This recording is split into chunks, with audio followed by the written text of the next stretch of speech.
Coming to you from high atop our studios in the San Francisco Bay Area, you're listening to Tech Move. This is episode 49.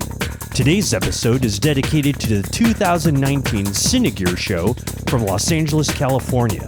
You'll hear interviews from the fine folks at Aputure, Zacuto, Quasar Science, and Hive Lighting. Plus, we also talk about a bunch of new products that are either available now or they're on their way soon.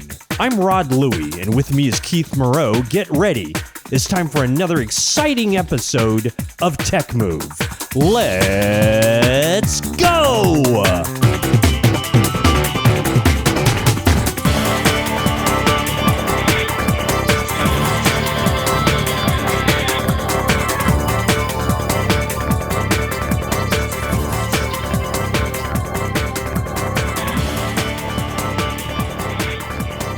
Well, welcome everyone to Tech Move. This is episode 49. It is Rod Louie and the great Keith Moreau. Keith, how are you today? Good. How are you doing? Fantastic. You know, first of all, I want to apologize to our listening audience in case you start hearing some extraneous noises here on our recording, because here in our beautiful downtown studios, we're having some work done on the studios, and so there might be some talking of some people, you know, just kind of around, and some drilling, hammering, nailing, overall concrete pouring, and scaffolding. Those types of things might interfere with this intro here. So Keith, I want to apologize to you for not being able to schedule our expansion construction work a little bit around our recordings. It just has to be done today. No, that's okay. That's okay. We try to record when we can and under all conditions. Right. That's exactly how the news works. That's you can't have a perfect studio environment. Not all the time. Important. You know, we try to, and you know that's why most of the time Keith and I usually like recording in abandoned bunkers all over the world. But today they were not available to us. So no, they weren't. We they were being refurbished as well. Yes, exactly. They were having drapery treatments done, and also I think they were sweeping out the radiation particles out of it. So very good. Well, hey, let's get on with episode 49. This is going to be a very exciting episode here, ladies and gentlemen. Yes. It's exciting for a couple of reasons. Number one, because this is probably what could be our third episode of the year thus far. Yes. Number one, that's an achievement in itself. And number two, we're going to be covering Cine Gear 2019. Now, the bad news on that is that Cine Gear 2019 occurred, I think, back in February of this year, and we're now in September. But nonetheless, everything that we record is always relevant all year round. Yes. Would you agree with that? Yes, and we still are going to have more episodes than Marvel came out with movies this year. So I think we're good. And that's hard to believe because they churn they churn them out like Xerox paper. So people are going cold turkey right now. Yeah, no, that's good for Marvel, not for us. Right, right, exactly. Or maybe for us. It could be for us. Actually, we do have a few people going, when's the next episode coming out?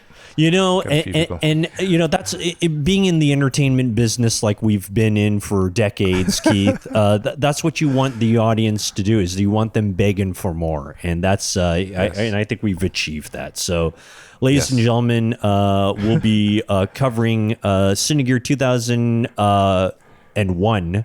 No, just kidding. It's actually Cine Gear 2019 we'll be covering today. So, so Keith, again, the show did happen a few months ago, but we were able to secure with your very diligent man in the street reporting, as you always do, a lot of great companies. We're going to be covering folks from like Quasar Science. We're going to be covering folks from Aputure, Zacuto, Hive Lighting, and many more surprise guests. But really, a lot of things transpired surprisingly through Cine Gear. Maybe not major topics like new cameras or new gear, but a lot of things that support us in the industry. Wouldn't you say?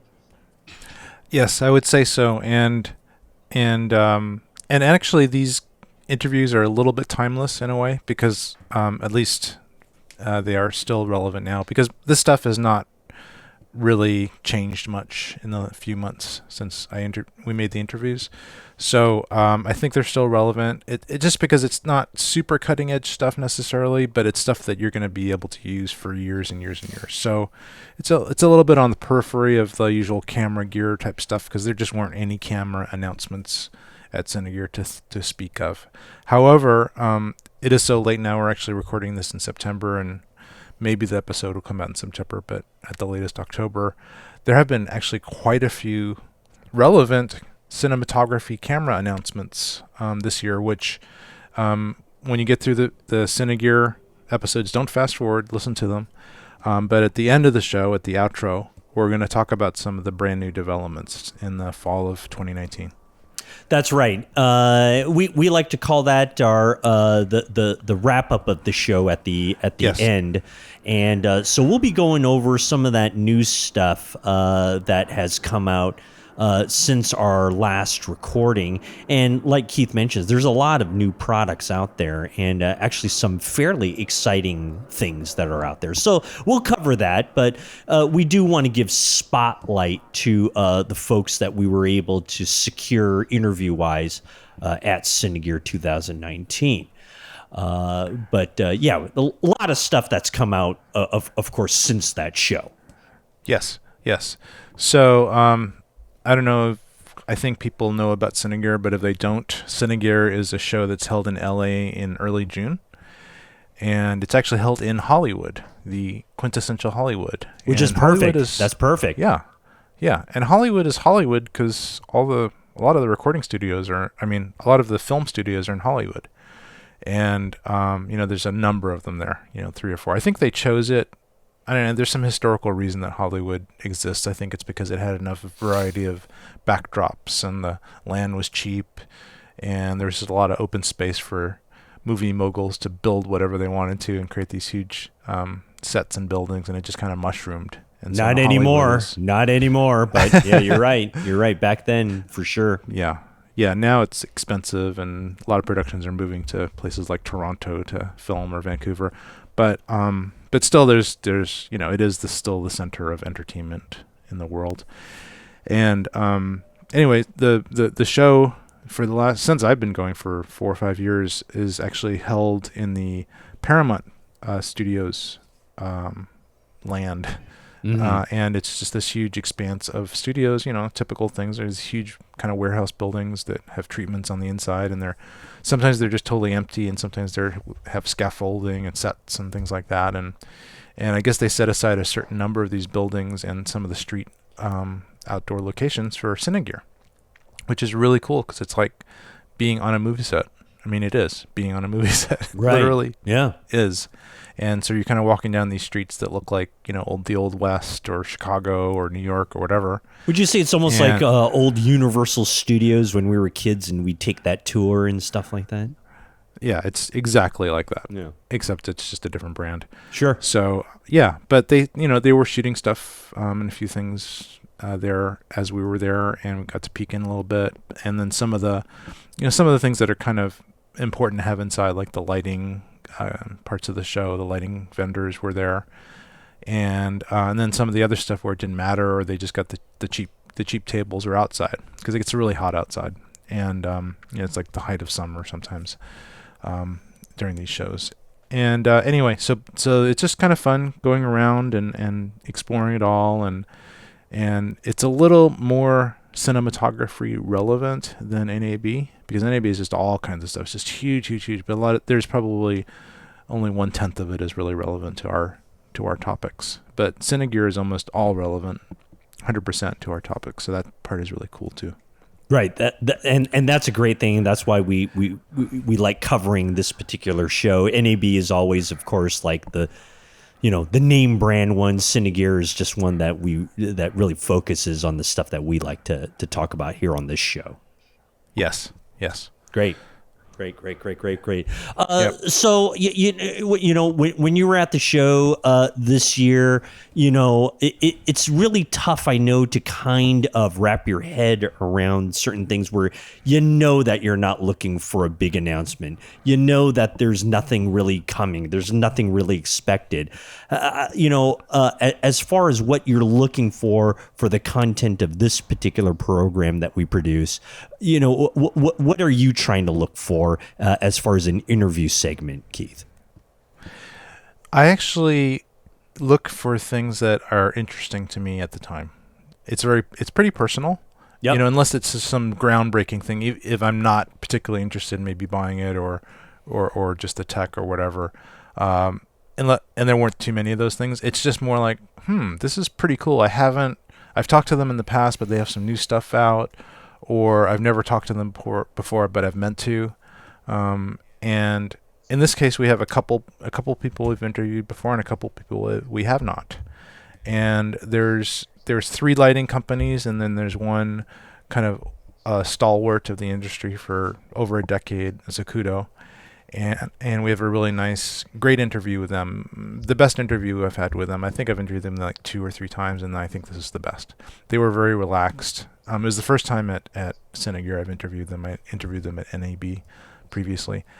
So that was a great interview. And then there's a great interview with Sim of Aputure, and he's a great guy, and we have an interesting relationship. It's almost like we're, longtime friends, even though we have only probably met about 5 times. Yep. But and then the other interviews are great as well. So I think in this case it's mostly personal and what kind of appeals to me, and that makes it more fun for me to do, and then they kind of feel my enthusiasm as well. Sure. Fantastic. So, that's great. Yeah. Well, let's do this. Let's get to the interviews right now. And we're going to run through all our interviews, and we encourage you to sit through them and listen to them, because they are quite interesting. And we'll come back at the end of the show and do our own show wrap up and maybe talk about some of the new stuff that has since transpired in the world of digital cinema. Keith, does that sound okay with you? Yep. Fantastic. So let's do this. Let's take a break right now, and we'll reset all the tape and stuff, and we'll run the interviews, and you will be listening to our coverage of Cine Gear 2019 from Los Angeles, California. And you will be listening to a bunch of interviews conducted by our very own Keith Moreau. I am Rod Louie, and we will be right back right here on Tech Move.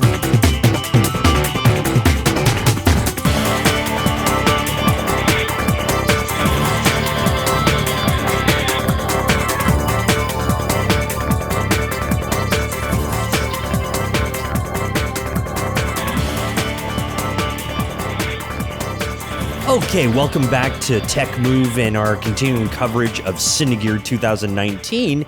And Keith has managed to secure an interview with a company called Quasar Science. Now, Keith, my memory goes back quite a long ways.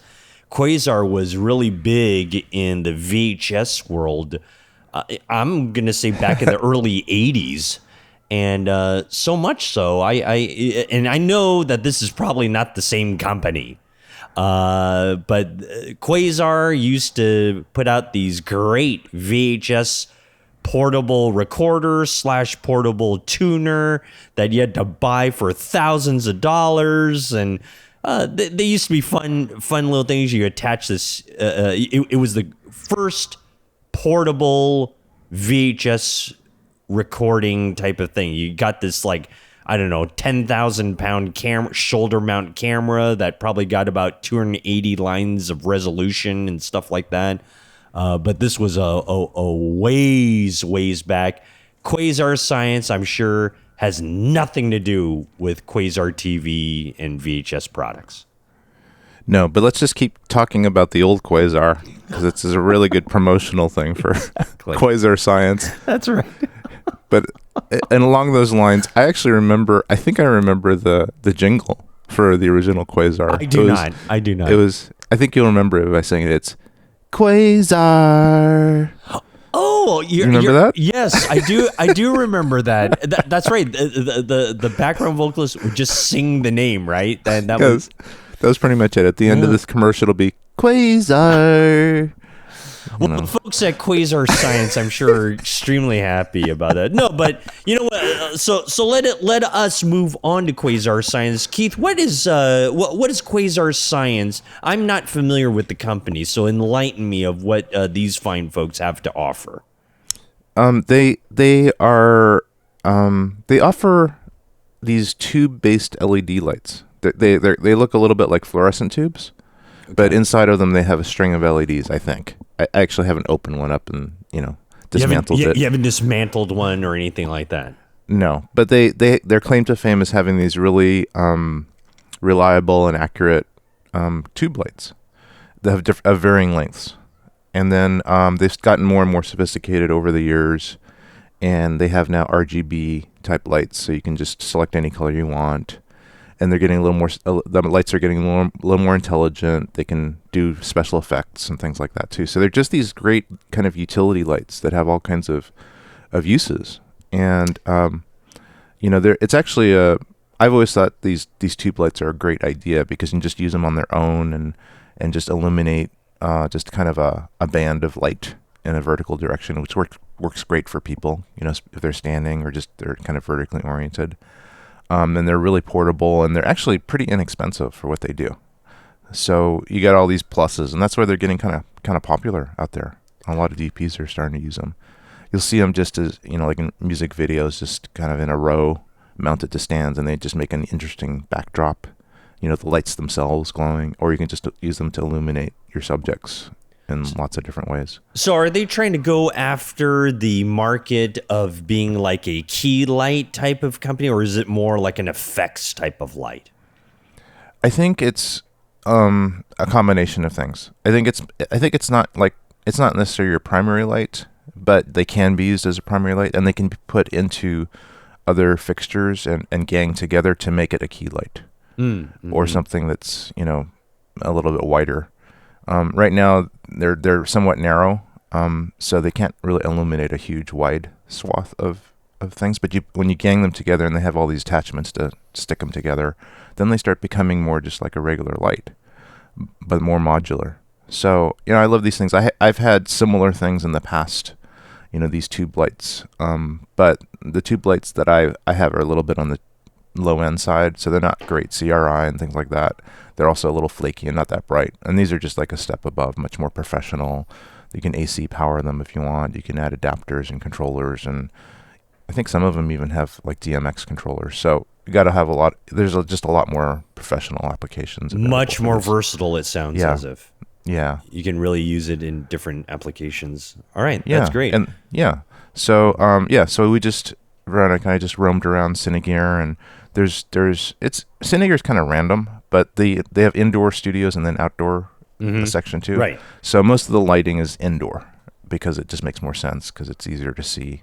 Outside lights aren't quite as impressive because the sun is competing. Sure. The lights are competing with the sun, and they just can't do anything against the sun, most of them. Right.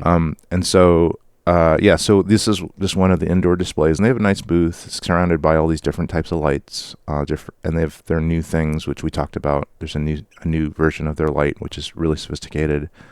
And Ben, who's the CTO of Quasar Science, talked about these lights. That's great. Yeah. And, I encourage our listening audience to check out some of the video that Keith has been able to capture with regards to our interviews that we're having here. And because you can see a little bit about this booth that Keith is talking about. It's quite a nice setup. So, Keith, let's talk to Ben Dynice of Quasar Science as he explains some of the products that he offers and maybe we'll get a little bit better understanding of what Quasar Science has, and this ought to be very interesting. So here we are at Cine Gear 2019 with our very own Keith Morone and Ben Dynice of Quasar Science right here on Tech Move.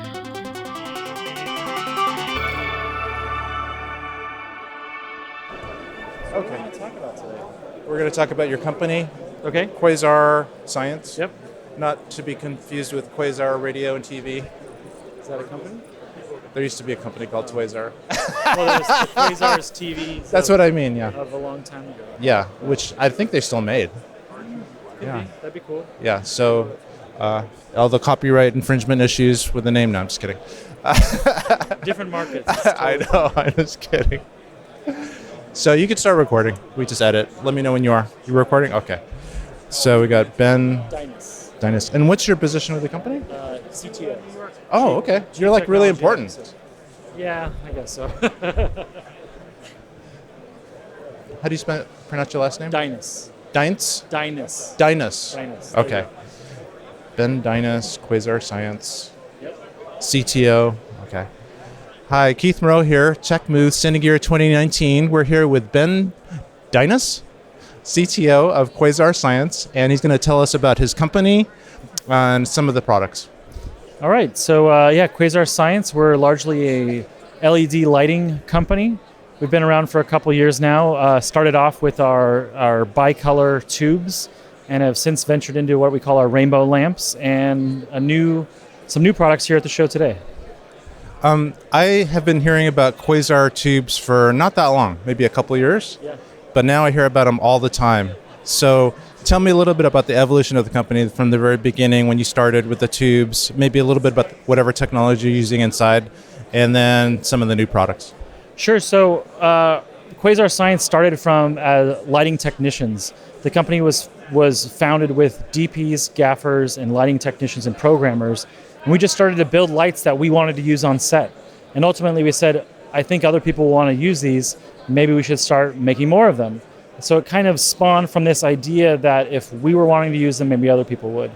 We first came out with our switch tube. Then it came our crossfades, which go from 2,000 to 6,000 K, all track dimmable. And then eventually we got to what are called our rainbow lamps.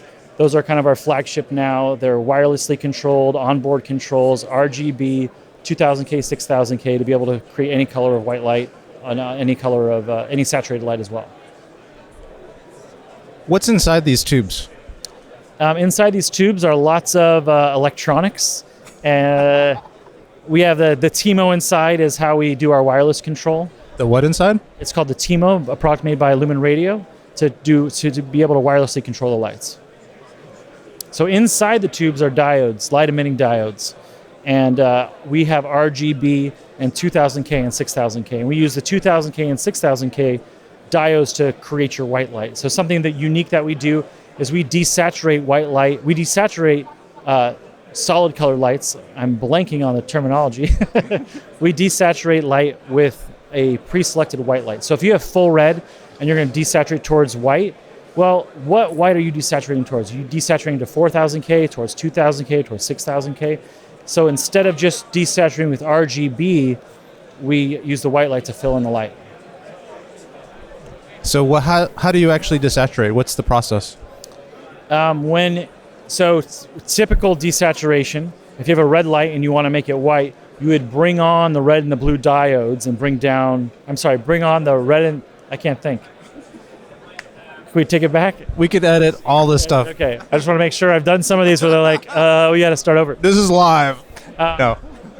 So typically when desaturating a red light, you would bring on the green and the blue and bring down the red. Well, that would create a really uneven looking light. So instead of doing that, we bring down the red and we bring up the pre-selected white light.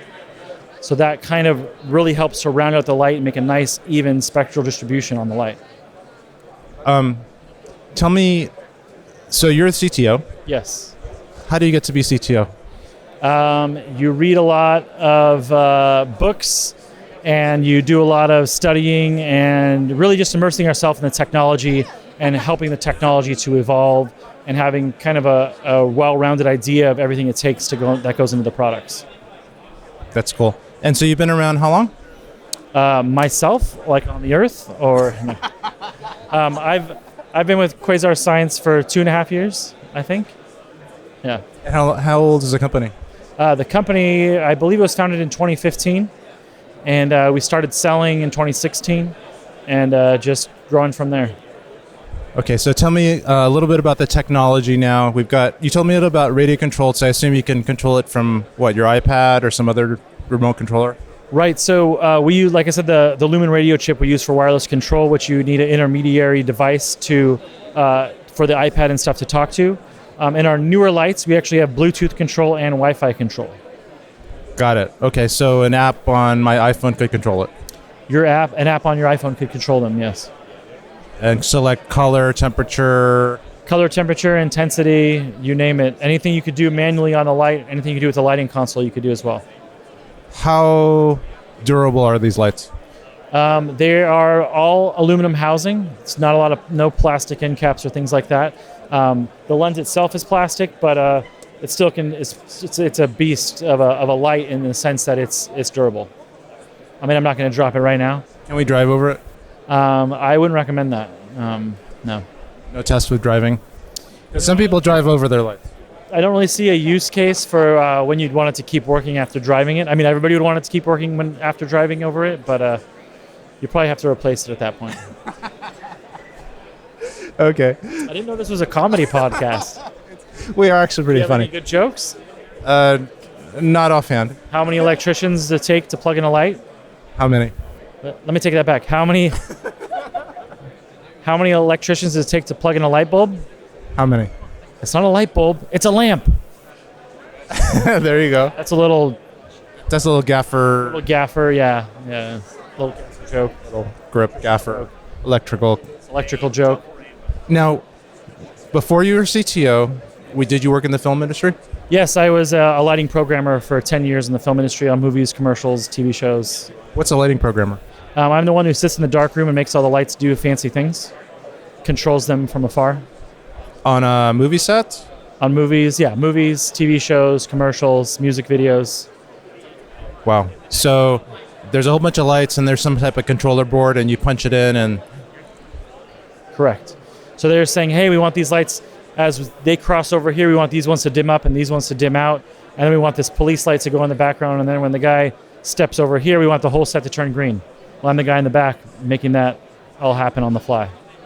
And you do this real time or do you program it? Most of it's real time. Wow, that's amazing. Because it reminds me a little bit about theater lighting. Right, yeah. Theater lighting is a little bit better because they get a lot of time to prepare and set it up on cues. In the film and TV world, it's always like, hey, we're going again, make it blue. And you push a bunch of buttons and make it blue.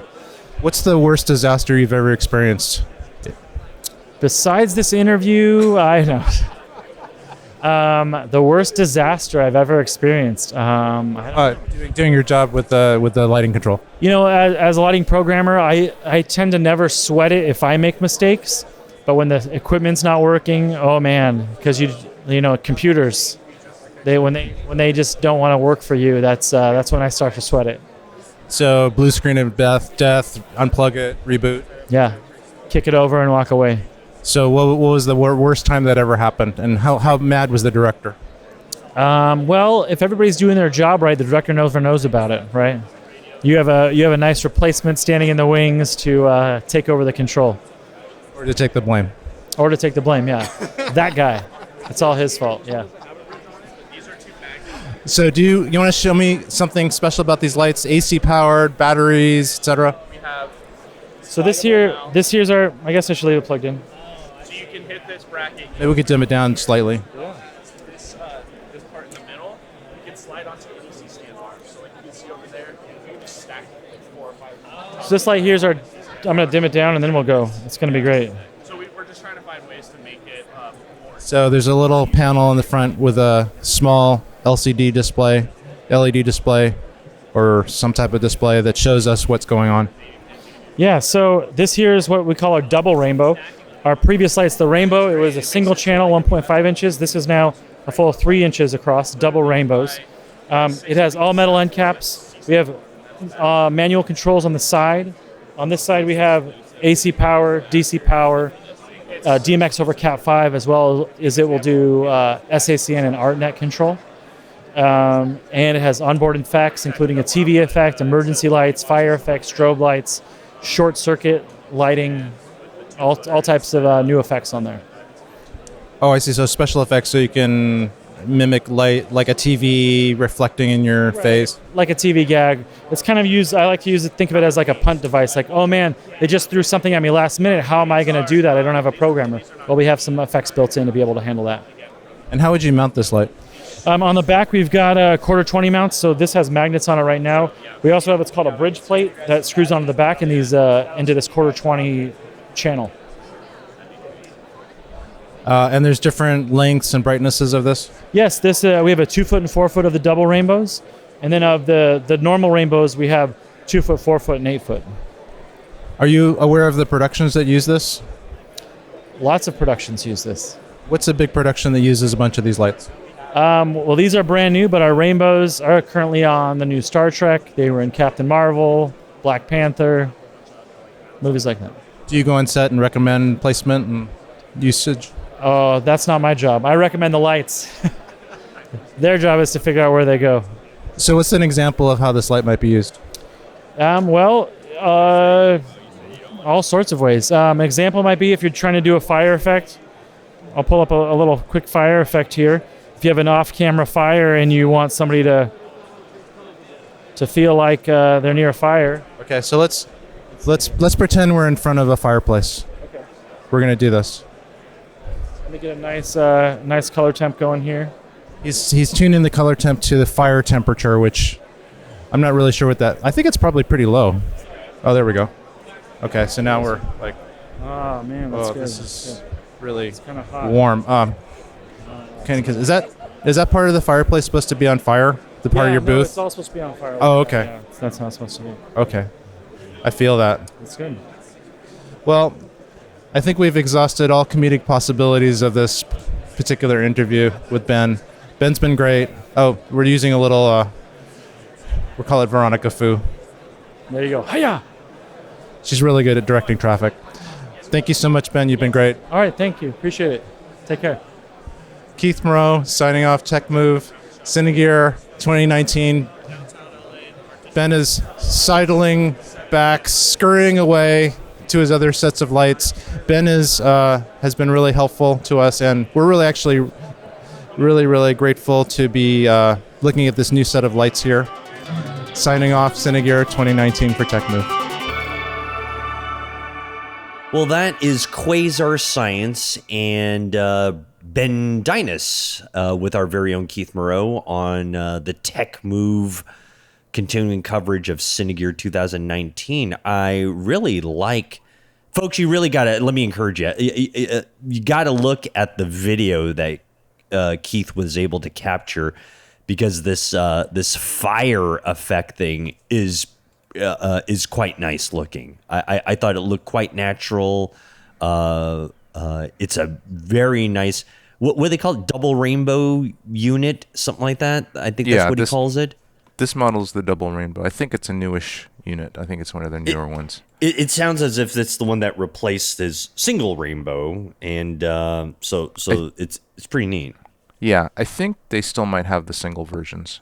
But anyway, they have a lot of different products, actually. They have a huge lineup of different things, from really simple ones, which are really good deals, just a simple singular color temperature.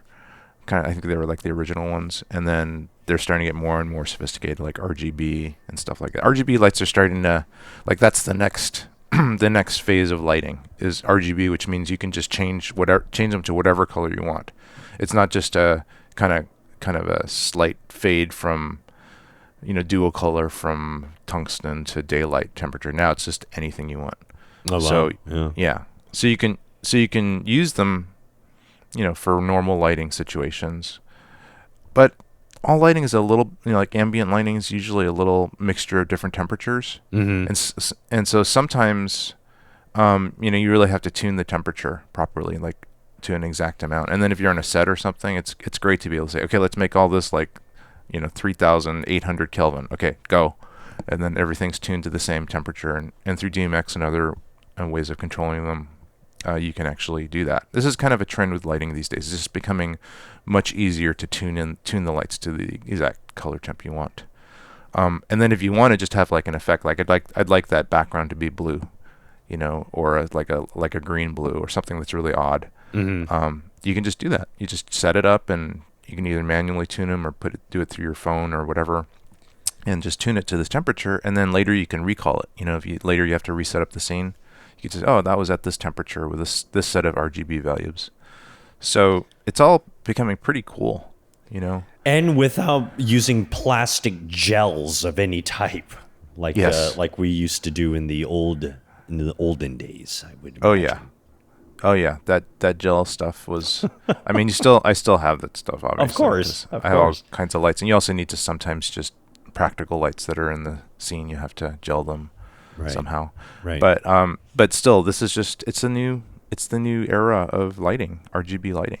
And it keeps evolving, which is pretty neat. I mean, Yeah. things get smaller. Even though for this, it's not that it's really like pocket size or anything like that. I mean, it's a good size. You definitely have to pack it in your gear bag, but for everything I can do, still quite portable and mobile and the like. Yeah, yeah. It's pretty convenient to have a long, skinny thing. Yeah. They turn out to be pretty portable. Yeah. So I like that. I've been using these really cheap Chinese knockoffs of the Westcott light for years, Okay. and they've really served me well, even though they're really inexpensive and kind of, not the highest quality, but they're really good. Like I use them for lighting green screens and things like that, because that long, kind of skinny light is actually perfect for those things.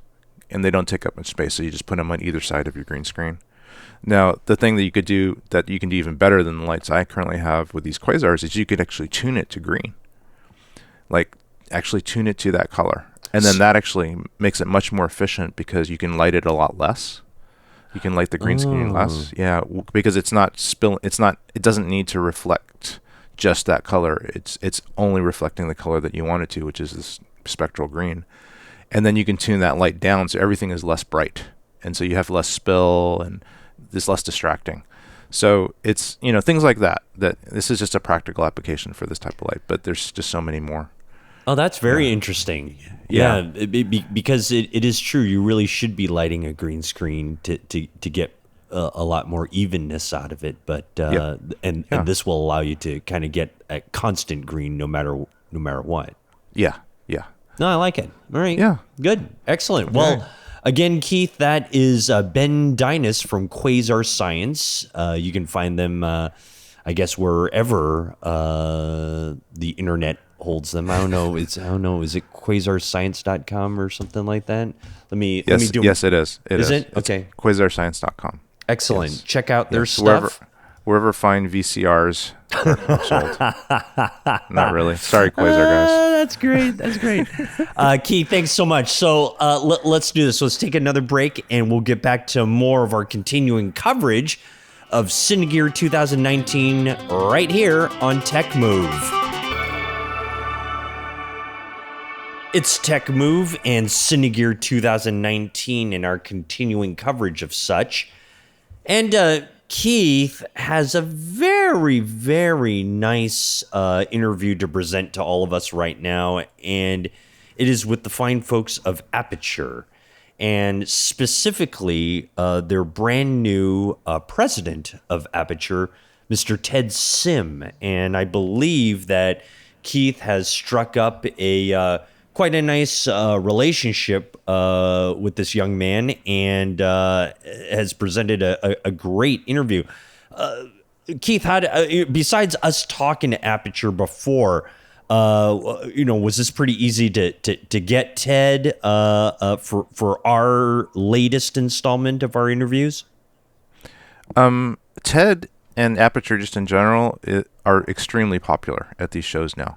Like at NEB, they had a pretty big setup there, and it was almost like a stage they set up. They're getting kind of like that, like BlackMagic design level of popularity, where there's just people crowding around. It's just packed, and they're kind of doing presentations as well at the same time on a little stage. Right. But So actually, I couldn't even really get his attention at NAB. Like, at this interview here at Cine Gear, when I said, "Hey," and he said, "Why didn't I see you?" I said, I said, "You were so swamped that I couldn't even like talk to you." He's, "Oh, I'm sorry," but yeah, it's not easy actually. It's easier a little bit easier at Cine Gear, I think, because I don't know the reason, but it seems like there's a little bit less traffic at times. Yeah. You know. Yeah. And it's more of a industry type show. Right. Specifically for cinematography stuff. So it might be a little bit easier. So I've always had better interviews at Cine Gear than NAB with Ted. Anyway, this was a great thing. You know, the first time we interviewed him was like 2015 or 2016. It was a while back. It was several years ago. And even then, we had these kind of fun and crazy interviews. You know, not just centering on the gear, but kind of centering on personalities and just life in general. No, that's great. And this one kind of takes it to the next level because we talk very little about the gear because, you know, he just said this stuff. Yeah. Well, that's very helpful. I think we talk. Yeah, it's a long interview. Yeah. Which a lot of these in-depth ones are, because that makes them actually better, because it's not the same stuff you hear on all the different, you know, review channels and everything for Aputure gear. Right. That's what makes Tech Move special, I think. And amongst other things, I don't mind patting myself on the back and yourself to a lesser degree, but anyway. Yeah, so it's a long interview. We probably only spend about 5 minutes on Aputure gear, and the rest we're talking about Ted's Indy Mogul channel on YouTube. That's right. Yeah, he's resurrected, along with the help of a few other people, which he's very generous to give other people credit as well. He's actually resurrected this channel that was started a decade ago, I think. And I think it's got an amazing number of subscribers. I don't know if it's like 100,000 or 1 million, or it's just like crazy how many subscribers it has. And he's upped that in a very short period of time, like a couple months. Fabulous.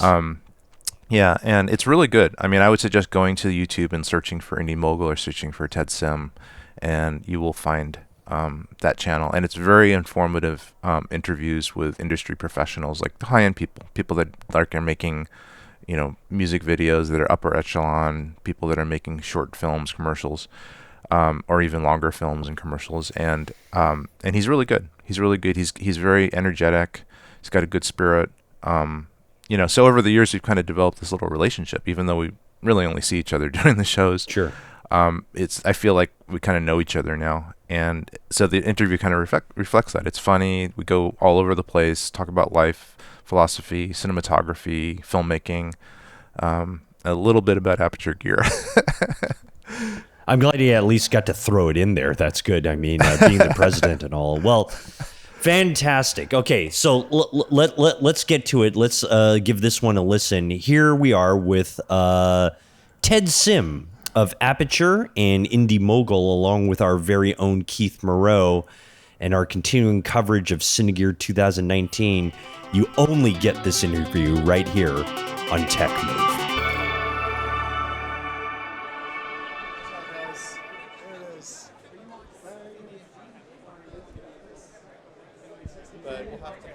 There we go. Look at that. Beautiful light. Here we are, you and me. Big, beautiful soft light. Beautiful soft light. Okay. How have you been? I see you guys all Good. around the world, too. Yeah, You guys I been think traveling a lot. we were there at NAB and I saw you, but you were just so busy with everything It there. was crazy. It was Yeah. good, though. It was good. Yeah, it was really good. I didn't see you at NAB, though, I don't think. I was there. I was just kind of hanging up. You were should've just so. come up and said, hey. Yeah. I should have said hi, but it was we had Okay. you were doing great, Sure, and thanks. so I think we'll just do we won't do like a total product kind of thing. It's more like casual type thing. Yeah. So you have a new title?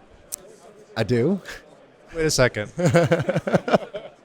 Interesting. I am now hosting Indy Mogul, in addition to also managing Aputure. So I kind of have two jobs right now, but Wait, not just managing. See, you're so modest. You're not just managing Aputure. You are. What are you? we have a team of people that help out with everything. Yes, I'm the president of Aputure, but we have a team of people that help us manage Aputure. And the only way I could do Indy Mogul is because I have some friends that help me out and run the channel as well, too. So it is a team effort. I do sleep, It works out. It is a lot of work, I will say. I don't think you sleep that much. Debatable. This is a debatable thing that you can say yes or no to. But I think I sleep just fine. And we have a really good team of people working on both companies. So we've been able to, again, I think as Aputure's gotten bigger, and this is fun because we did an interview when Aputure was first blowing up. As Aputure's gotten bigger, I started to find that more of the work that I was doing was like kind of business management, and that it gets tiring really fast. And Mogul, when the guys came around and they said, hey, do you know anybody that'd be a good fit for Indy Mogul? It's been such a kind of creative outlet and such a great place to just go and have fun. And don't get me wrong, it's still work. It's still a tremendous amount of work, but it adds a new element to the day-to-day that I think I really like a lot. So, Okay, so let's talk about how you start from wherever you were at Aputure to being. He never even said it. He said he manages things. See, I don't know. I have a lot of people helping me. But he doesn't really say what his title is. we have a lot of people helping me. I don't want to, come on. This is the president of Aputure. Absolutely. How you doing? I also have a team of people that are great and help out and do great, wonderful things. Yep. And he still works 24/7. This is true. But again, a lot of people working together. I'm just going to keep saying it. A lot of people, and also great group of people supporting us. Like, I say this all the time, but even if we had a killer team, even if I was working all the time at Aputure or Mogul, it's really the people that kind of have followed along and watched the content or hung out with us. So I always say all the time, like, we got really lucky with Aputure because I don't know what happened, but people reached out and they were very supportive from the get-go. And it's sort of been this mutual relationship where we make things, they help us make things, we make the things better, and it goes back and forth. So it's crazy to be here right now, kind of 5 years later after it. So it is kind of crazy. It's crazy, right? Yeah. But you're great. Your energy's great. I can see how this whole thing came about, and it makes a lot of sense. Yeah. So congratulations. Thanks, man. I appreciate it. It's cool to do these interviews kind of once a year, right? I'd like to see like a library of these over a long period of time. Like every year it'll be like, oh, things are hard, but we're still growing. Hopefully, right? Yeah. Actually, one comment we got recently on the podcast, because they went back, it was some new listener said, wow, I didn't realize that Aputure was a small company. We are a super small and super young company. Well, I mean, they don't realize that. Yeah. They don't know that you're not like some of the big guys that have been around for 20 years. No, not at all. Again, people, it's not a weird thing to be a 100-year-old company here. There's a lot of 100-year-old companies here. We're 6 years old now. Super young. Still kind of figuring out our footing for sure. I think we have a routine now, but we still have a long way to go. I think this is the first year people have come over and said, like, it was a weird NAB. People came over and they were like, how does it feel to be like a heavy hitter lighting company? And I'm like, I'll tell you once we feel like we actually are there, Because I think we're still figuring out things every day. The team has gotten a lot bigger, but because of that, it almost feels like when people say like, oh, I've been here for 3 years or 2 years, it's like, oh, wow, Aputure veteran, So we still have a long way to go, a lot of things to learn, and we're getting better every day. That's awesome. So you want to take care of business and do a little marketing? Yeah, sure. I don't know. Do you want to hear a little? Yeah. So I actually recently got one of your fairly new lights, the 120 D2. Mark II. Yes, I love that light. The Mark II, the 3-light kit, I use it all the time. And the 3-light kit, a lot of people haven't heard about it because we haven't pushed it a lot because Mark II sold out immediately, and then we couldn't fill the kits with them.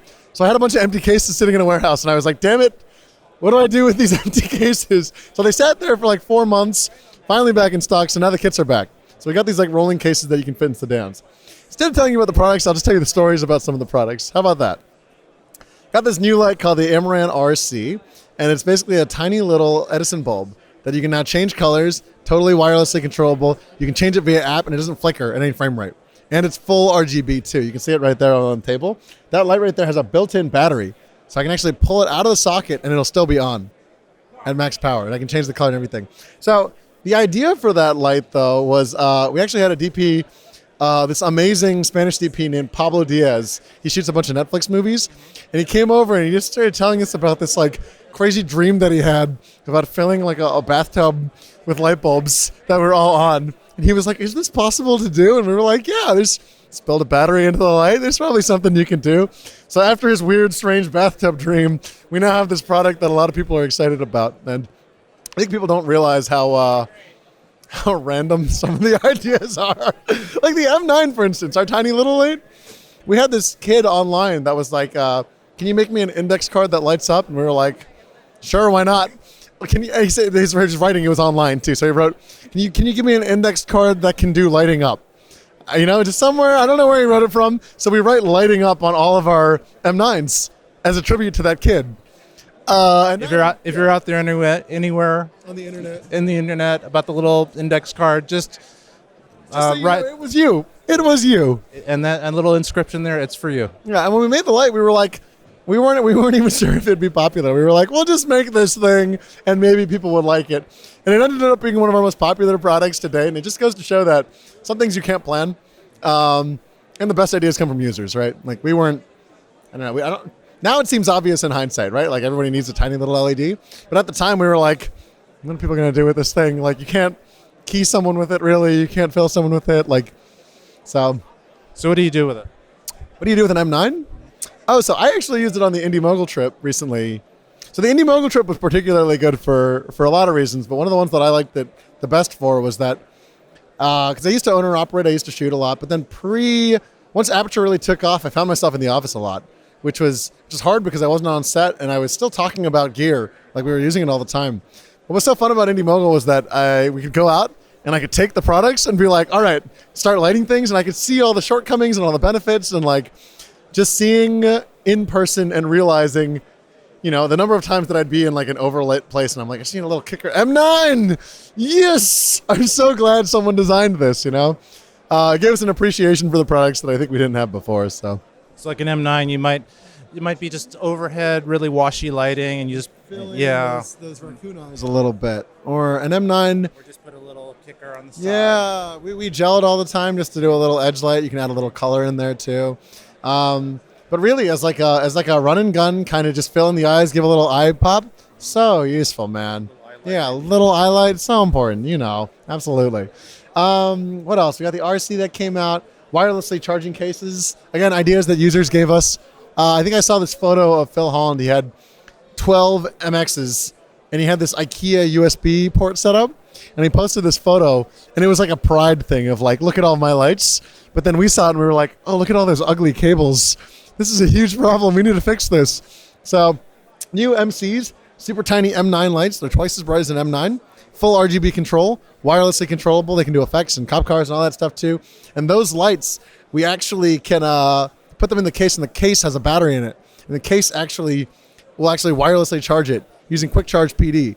So the same thing that your AirPods use that can charge them in 15 minutes, that quick charge mode, it'll actually work on your MCs now. Can you put your AirPods in there too? You can. You thought that was a trick question. You thought that was a joke. You can throw your phone in there. Technically speaking, it'll charge your phone wirelessly as well. Okay, I'm going to try it now. You can't do it right now. That's a trick question. And the reason you can't do it right now is because the grooves right now are a little too deep. We're going to make them a little more shallow so that a bunch of people can throw their phones in and there's no problem. I think you got like another product line coming out. Non-lighting. Those charging cases of like luggage that charges your... I kind of like... You could make like a hard shell backpack that has a battery built into it that you can like plug into the wall when you get home. It's almost like a Tesla battery or something. And then just throw your stuff into it and it charges it when it's in your bag. That's it. It's a pretty good idea. And then you have like Uber like people with these backpacks just roaming around, waiting for the call. Could I have my battery charged? Throw it into the backpack. Did you hear about those? Someone had the idea of making roads into solar panels, and then they wirelessly charge the car. So it absorbs the sun and then wirelessly charges your Tesla when you're driving it somewhere. The most expensive thing in the world, but kind of cool, not going to lie. It'd make me a lot more happy about driving on the freeway for sure. I also had this idea too, while we're talking about shower thoughts. I was recently thinking about how when we have self-driving cars, theoretically speaking, you could ship something to your friend in New York. You're like, oh, you need to borrow a light? I'm going to put this light in my car, and then you can send your car to go drive across the country. And then it'll pull up to your friend's doorstep in New York, and they could pull their light out and then send your car back to you. So theoretically, you could be sitting at home. If your car is driving nonstop, your car disappears for 7 days. And then 7 days later, it comes back and it's really dirty. It has like a bunch of mud on it and like snow on it. few straggling pedestrians. Absolutely, yeah. A couple people that like hitched a ride the entire way for sure. Super funny, man. Yeah, I love the idea. This is awesome. Okay, so you took care of business? Took care of it. What do you mean? In terms of talking about the new gear? New gear? Oh man, there's all kinds of new things. Okay, let me the last two things. RGB lights totally coming up. We have a $1,500 full RGB metal light that we think is coming out that should change the game. It should be the first time that people can own and operate high-end studio-grade RGB. Panel light? Yeah, panel light. We have the 300D Mark II. This is a single source, 25% brighter. We took all the feedback in, controller box and ballast built into one, 6 meter long cables. There's a million things I can talk about this, but just watch some video at NAB and I can blab about it then. Wait, I have the original 300. So what's new?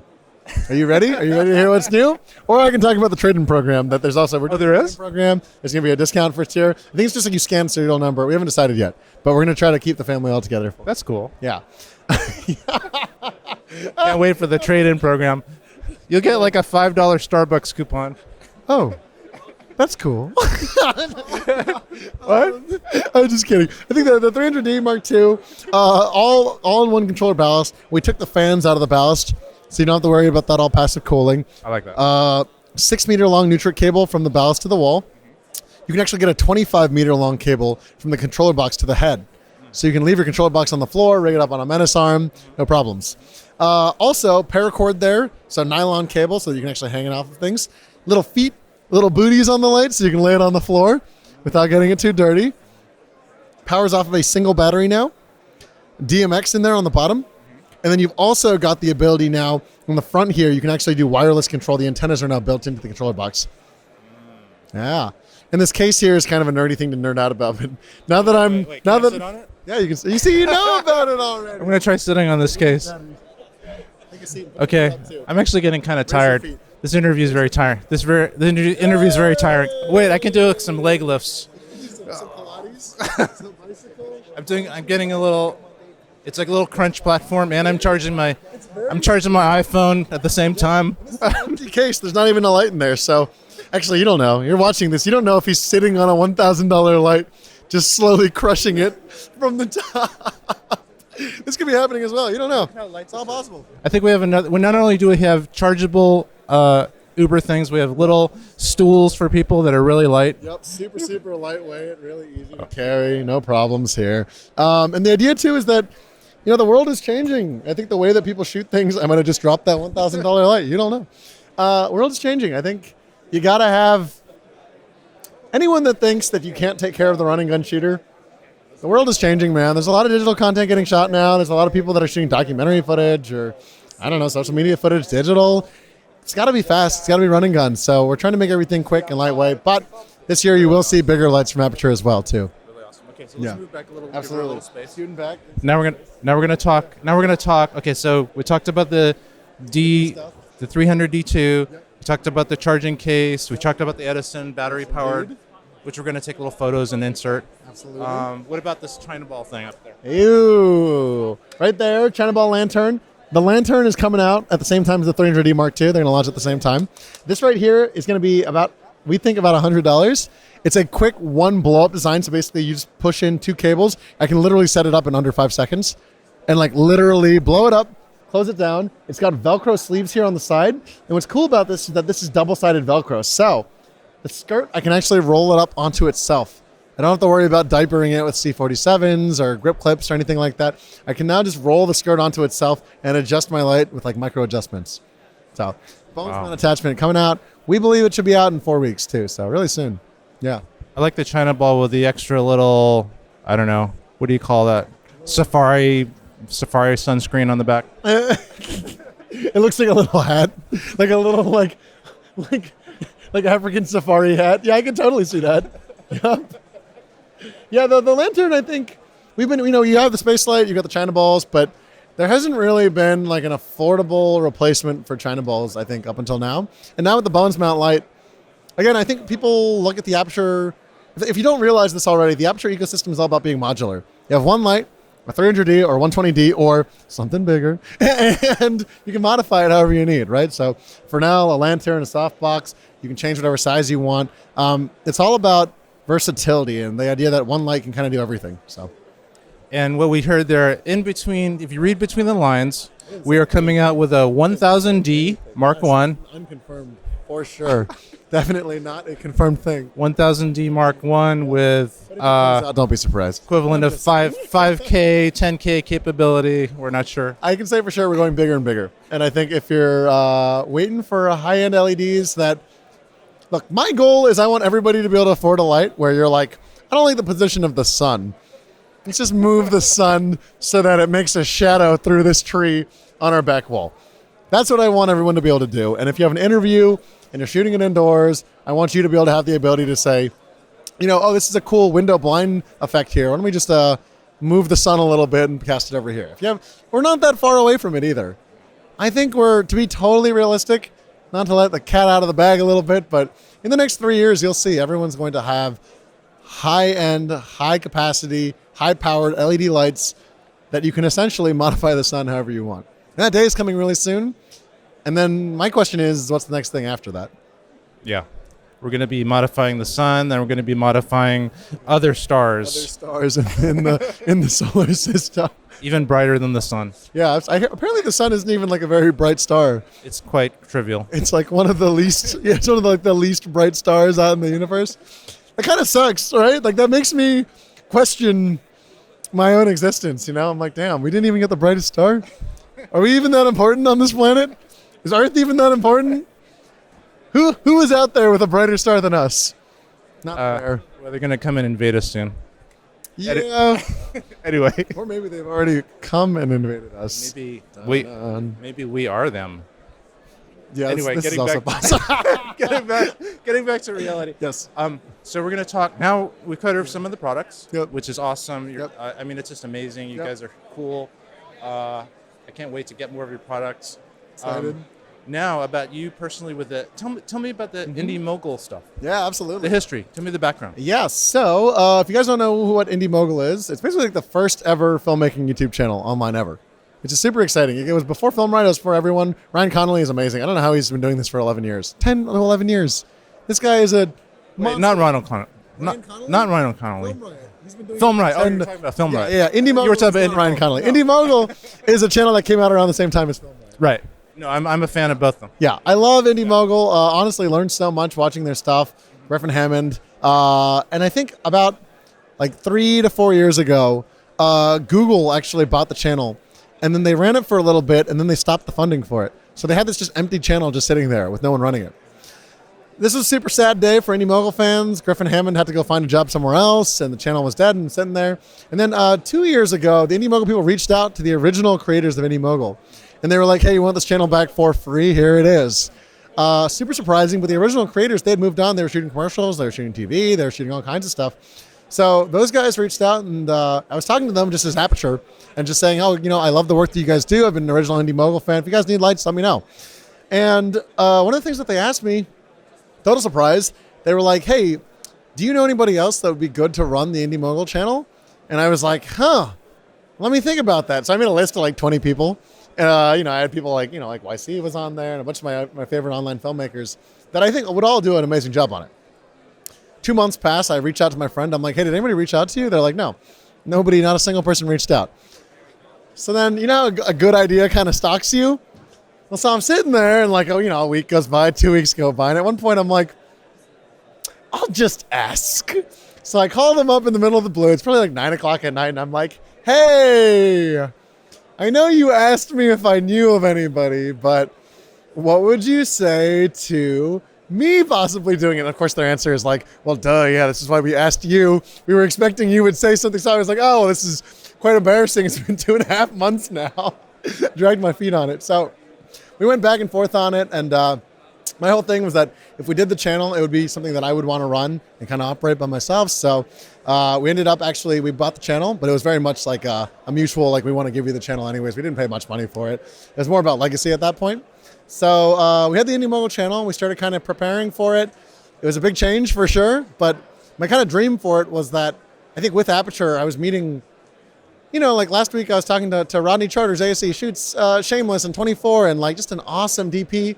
I talked to awesome drone operators, talked to some cool people. And one of the things that we really wanted to do was I wanted to bring on some of these high-end DPs or some of these high-end filmmakers and just have a show where they can come on and teach whatever they want to teach and not have it be like an Aputure ad, you know? So have we accomplished that yet?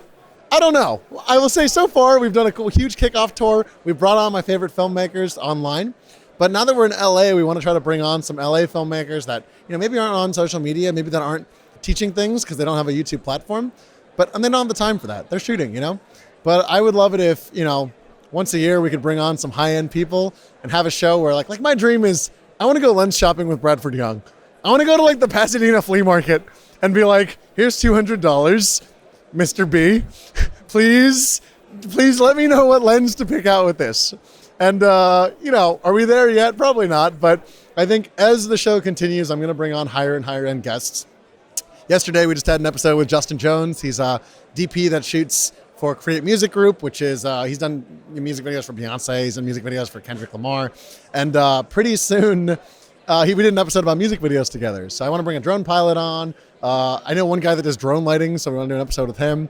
And whether it gets a lot of views or not, I don't care at this point with Indy Mogul. It's not about making money. It's more about us just having fun and being able to make content that excites us. So, I remember recently you got to 1 million views. We did. We got 1 million subscribers. Yes, we did.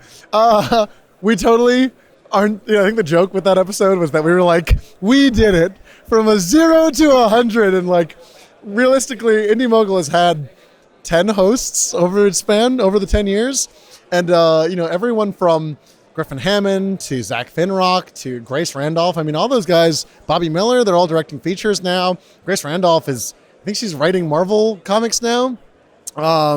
She's like a huge critic online. Again, Eric Beck is like a DIY Lego wizard that Lego pays money to like make crazy contraptions and robots and doing robots for like Marvel and for like a lot of huge companies now. Justin Johnson's doing like documentaries for like Lululemon and stuff. So it's cool to see all these people doing what they love. So again, the joke of the episode was that, there's no heritage and there's nothing to respect. But in reality, we only got like the last 30,000 subscribers. Fortunately, we're at like 1,050,000 now. So, it's like 80,000. But the response has been really good. We're really happy with the people watching it. But of course, if you're interested in checking out some content, shameless plug, check out some of our stuff as well. Always working on something new there too. Oh, I love it. It's, what I do is when I work out on a bicycle or the elliptical, I go to the gym and I go to my YouTube subscribers and I'm just, your channel's popping up now, like at the top, and I get to watch it for, the YouTube episodes are a little shorter than the audio podcast, right? Yes, they are. So we do an audio podcast where we do just like a full discussion with someone. And then after we do the interview, this is how we try to make it as genuine as possible. I'll actually just write up a little script of like what I learned from the interview too. And it's good for me because I think the gear industry, people think the gear industry like is really in the know about filmmaking. And in actuality, there's like a huge gap in terms of like being on set and learning things. So like for me, part of the homework is I have to make sure that every month I'm going to a couple film sets and seeing what's new and what are people learning and what's up to date. With Indy Mogul, well, I got an episode every week we got to make. So I got to talk to a DP. I got to learn something, You're obligated to an episode every week? Yeah, I mean, who's going to get mad if... I guess the audience will get mad, but it's like my job to... It's a promise that I made to myself. Yeah. And we have a team of people helping us out there. So, again, I think people think that I'm like in the office, like cutting an episode, designing a light. Like, no, there's no way. It's more like I go in the morning and I'm like, okay, we've got Aputure, we've got Indy Mogul. What fire needs to get put out now? And I'm working on that. I think people don't... Nothing is that structured, right? It's just... It's business and filmmaking. The two most, like, volatile, unpredictable, unmanageable, unplannable things that you could ever do. So every day is sort of about figuring out what needs what. And if I feel overloaded at any time, it's like, well, we need more people to help us out. And I'll say right now, Indy Mogul, we don't make any money. It's just we just make the content, the funds pay for the editor, and then we do it again. And again, it's not about making money. It's about us just learning something. So, yeah. It's really great giving back. It's kind of what this podcast is about, giving back a little bit of knowledge that we've all gained and sharing that. And that's kind of why we do it. And it's like public service. Yeah, and public service, and it's also just fun. I mean, don't get me wrong, it's stressful as hell. Can I explain to people some, and you guys understand this too, that things that are fun are also a ton of work. I don't, people don't, they're like, I think there's this expectation of when you work in filmmaking that it's like, oh, like every day is like rainbows and sunshine. And it's like, you're doing the thing that you love and you've never worked another day in your life. Right, and every day is a cocktail party opening for your show. No. In fact, 90%, 98% of it is like, oh, damn, we got to figure out how to get this thing to that location. A lot of schlepping. How do we do it without wasting a lot of money, you know? Yeah. Most of art is schlepping.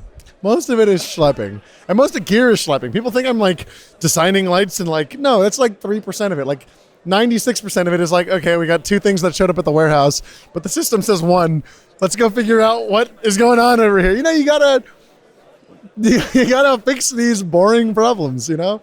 Oh wait, someone's telling me that the battery that this company made doesn't work on our light. What's wrong with the battery? Well, let's go figure it out. You know, it's like it's so boring.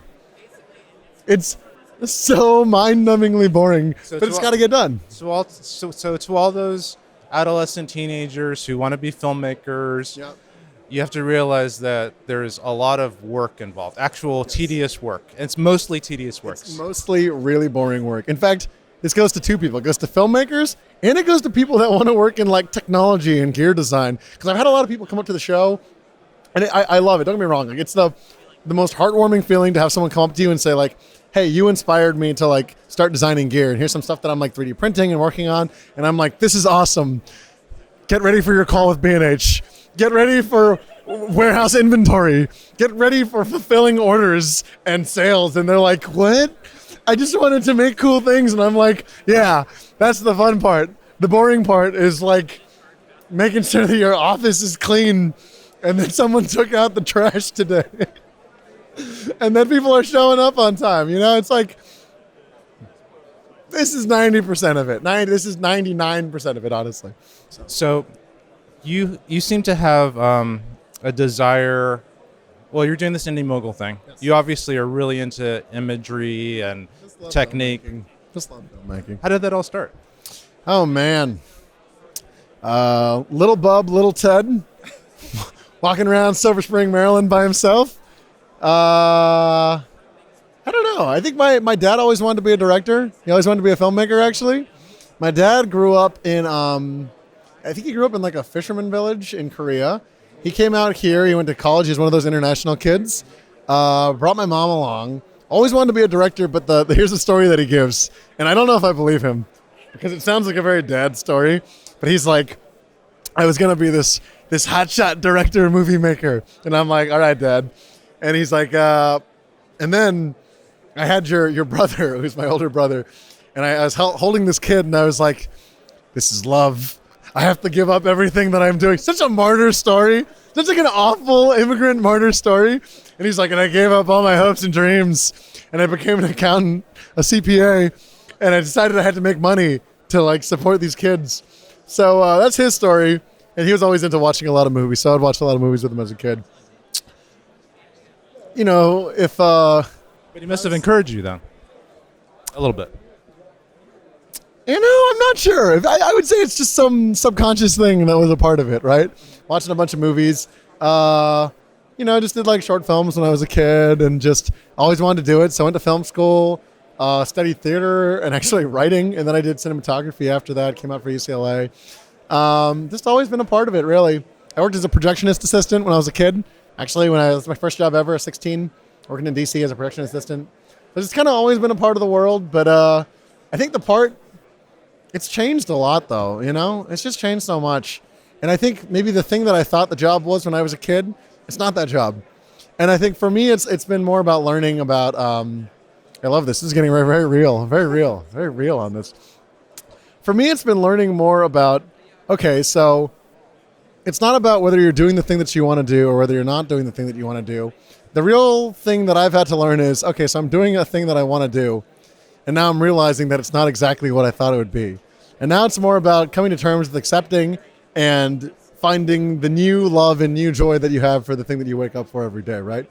Because I think a lot of filmmakers, and again, I can't even call myself really like a filmmaker because I'm not, doing commercials and stuff, but actually, no, I am doing commercials. I do the Aputure commercials. Anyways, the thing that you think it is when you're a kid, even when you get it, it's not exactly that. And that sounds depressing, but it's not depressing because then you start to find the joy in the new things. Like for me, one of the things that I've learned this year that I really enjoy is like, now that the Aputure team isn't so small, now that it's like, 20 of us in an office and we're like getting lunch every day and hanging out and like, it's like building that family and building that team of people and having everyone work together. And like, yes, it sucks when you have to be like, come on, man, show up on time. We got to get this done.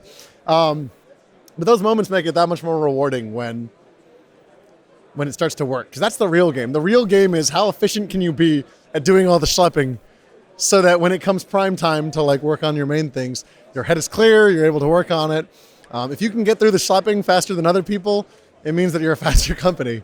So, I don't know. That's actually a really good philosophy of life. Yeah. Be efficient on the things that are mundane, so that when you get to the point where you have to create art or do whatever the purpose is, that it's a little bit more flowing. Like you're not tied down with all those details and things that just logistics, things that everybody has to do. You want to be able to put your art or whatever it is, the most creativity into the moment. Yeah, I think someone said this quote and I love it. It's we can't all there are geniuses in the world, but it doesn't matter if you're a genius or not. We can all be really organized. And I would say being organized is more important than being a genius at something.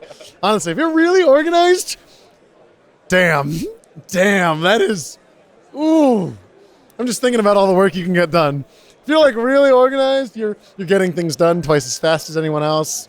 You're efficient. You're able to make, I think half of being creative is just making a lot of decisions and being like, take the whole fail fast thing. It's like, let's try that. Garbage idea. Bad idea, but let's do it again. Next. But if you're really unorganized, sure, you might get it right first time every time, but It's just so much work. it's just so much work. And you're probably doing it in the slowest way possible, and like, there's a lot of stuff there. Well, okay, I think we've talked about lights brighter than the sun. We've talked about dreams as inspiration for products. Yes, indeed. Okay, so we have the bathtub lighting story. We have the postage stamp light, or postcard light. We have go on. I was just talking about what was I going to say?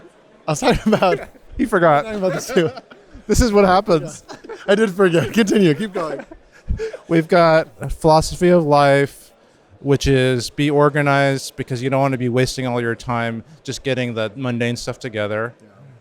We've actually covered a lot. I think actually this particular interview, we could probably just publish a book. Oh, that sounds great. Ted Sim's philosophy of life. It would be called The Biggest Loser. Just be this King of the Nerds. King of the Nerds. Nerds. Yeah, I think I was telling this to other people, but the worst thing about Indie Mogul is that, I used to be a nerd, and the only people that knew that I was a nerd was that other nerds. And now it's like everyone knows I'm a nerd. And it's not like being cool, and you're cooler when more people know that you're cool.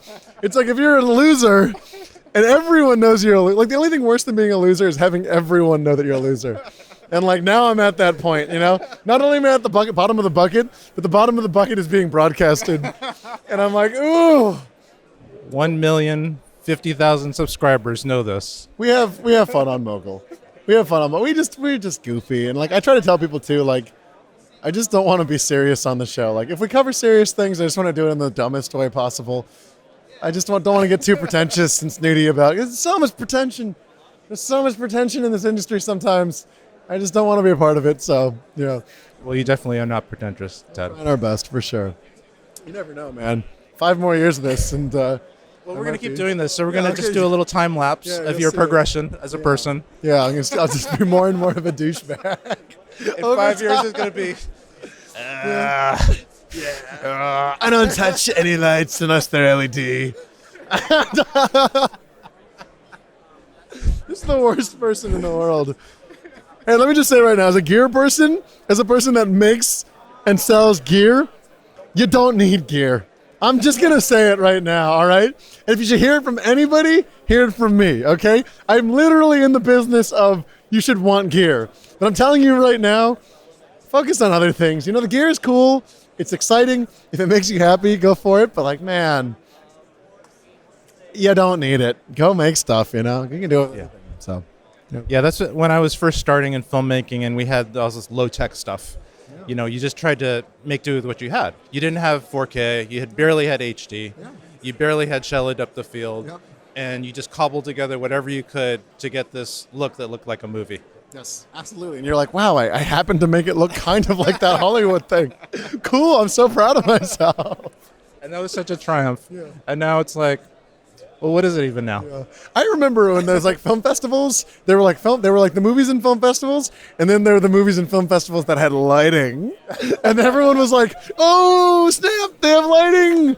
Ooh, not fair. These guys got some Oh my lights. gosh, he actually has lights. They actually lit his movie. I'm not going to lie, man. I Well, wish I just made a bunch of movies when people weren't lighting stuff. It'd be so much easier to make movies and have them be competitive, you know? there's a lot out there now. Yeah, now it's like the bar is so high. It is, and some 15-year-old kid is just making some amazing looking stuff.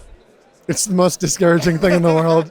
I try not to be too jaded about it because I love these kids. And if you're listening to this and you are 15 years old, and you're like sick at editing and you're sick at lighting, one, come apply for an internship at Aputure. www.aputure.com/internships. Two,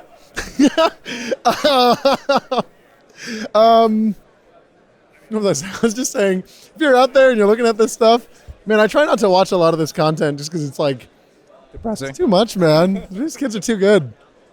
These kids are too good. And then they'll tell me that they watched videos that we made, and that's how they got good. And I'm like, just feeding into the machine. That's a good thing. I'm actually really happy. I'm really happy when people come over and they're like, hey, I shot this because of this. And I'm like, that's amazing.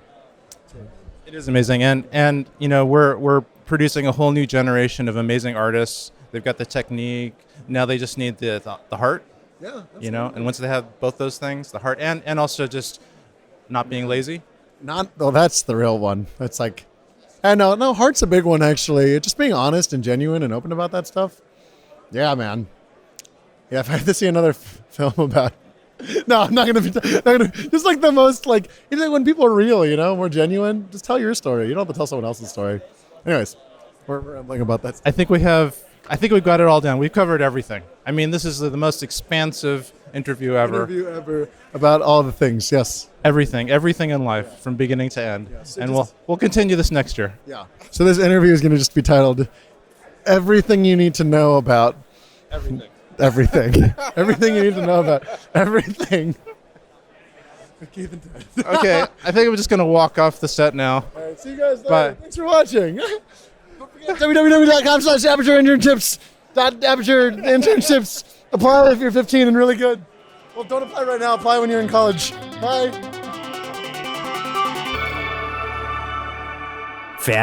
Fabulous. That was terrific. That's Ted Sim of Aputure and Indy Mogul, and our very own Keith Moreau on Tech Move's continuing coverage of Cine Gear 2019. Looked very enjoyable. I really like Ted. He comes off great, and what a great interview that was. Oh, thanks much. Yeah, we were actually kind of exhausted at the end. It was like, was that one of your later interviews of the day or something like that? yeah, I think it might have been. Honestly, it's been so long. I don't know. Right. Yeah. But exactly. I think it might have been one of the later ones. Yeah, probably. But yeah, we're just like, oh, okay, I gotta go now. But it was great. I mean, it's like 30 plus minutes worth of gabbing and stuff like that, and and it was very entertaining and really great. So Yeah. terrific, fabulous. So Aputure, they always have products. There's always something. What was your kind of main takeaway from talking with Ted? Well, I think that the cool thing about Ted and just Aputure in general is it's still kind of a small company. They haven't gotten to that level of. I mean, they're very successful. I don't know what their market share is, but they're still pretty small. Small number of employees, small product line. So they haven't quite got to that next level of bureaucracy and slowness and politics. I think that's kind of what I'm getting. And then they just have a few great people like like Ted. I mean, I don't really know too many of the other people, but I'm sure they're all really excellent knowing him. Yeah. And they're very responsive to customer feedback. When people say, "Hey, we've tried your lights and we think that this could be improved." For example, the first round of the LS like 120 and 300s, they had a bunch of different power things that you had to connect together. Like you couldn't just plug one brick into the wall and then the other end into a light. There were like at least 2 bricks. Yeah. And the bricks are pretty big. Yeah. And the connectors are similar. And so there's always like a moment of, okay, which brick is this? Where does this go? Which cable do I use? Just an extra time doing that. And so that's what I have on the 300D. That's the huge, super bright light. It's not huge. It's just very bright. It's their biggest, but brightest light. And then for the 2 versions of the 120, and I have the second version of the 120. I got that fairly recently. And then the new version of the 300, they've eliminated one of the bricks and just combined it all into one brick. So it makes it simpler. And so me just even setting up, because I do use both lights pretty often, but sometimes I'll just choose the 120D too, because I don't need that much light. It's a little bit smaller, and I only need 1 brick to power it. And I can also put batteries on it if I need to on that 1 brick. So it's just much simpler. And then the handle on it tightens down a little bit more securely than the previous versions. So just those 2 little improvements, they're kind of simple in a way, but simple improvements make a big difference. And they've done that throughout their whole line of lights. They just listen to people and produce stuff that's really good and fairly good deal. So tremendous. I mean, what I like about them. And you know what? Let's not forget what Ted also is involved with. His actually YouTube channel for Indy Mogul. Yeah. Honestly, I haven't seen too much of it. I've heard of it, but it does involve another one of my faves, Griffin Hammond, who's a big Panasonic GH fan, and has done some terrific work with actually doing some work for Panasonic. And I think when they released, it was either the GH4 or GH5 that he did a really great film using the product. Is terrific. So we've got Ted, we've got Griffin, and Eric Beck, who are your hosts of the Indie Mogul channel, where they do a lot of great indie filmmaker type of stuff on there. So very much like a tech move, but there's enough business to go all the way around. So we enjoy them too. So thank you very much. Yeah, my pleasure. Yeah, we talked a little bit about the Indie Mogul thing, and this is of course the stuff I eat up. Listen to podcasts and not just ours, although I do listen to ours a lot too, over and over. Of course. But yeah, and then now I'm starting to listen to YouTube stuff because there's probably more cinematography and filmmaking YouTube channels than there are podcasts on it. I think just because it's more visual, right? So they can show you more stuff.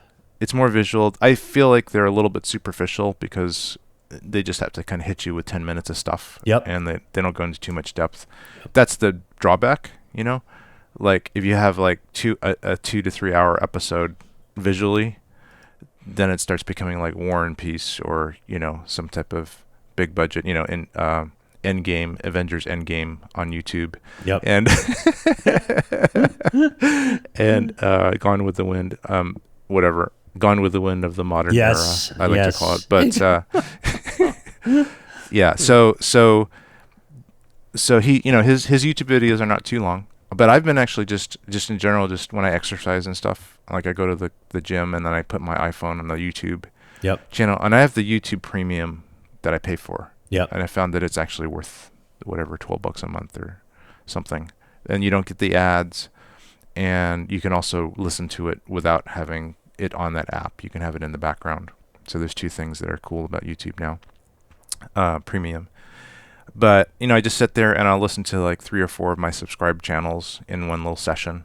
Each one's maybe 5, 10, 15 minutes long at the most. And this one's one of them. It's one of my go-to, the new Indie Mogul YouTube channel. And in addition to that, they actually have a podcast. And in the podcast, it's just audio only. and they go for much longer time, like 45 minutes to an hour sometimes. Yeah. So they kind of have best of both worlds. They have the shorter, visually nice YouTube channel, but for shorter attention spans or time frames, and then they have the longer audio thing. And that makes sense because, when you're watching something, you have to give it your attention. You can't really have it in the background because you'd be missing things. Right.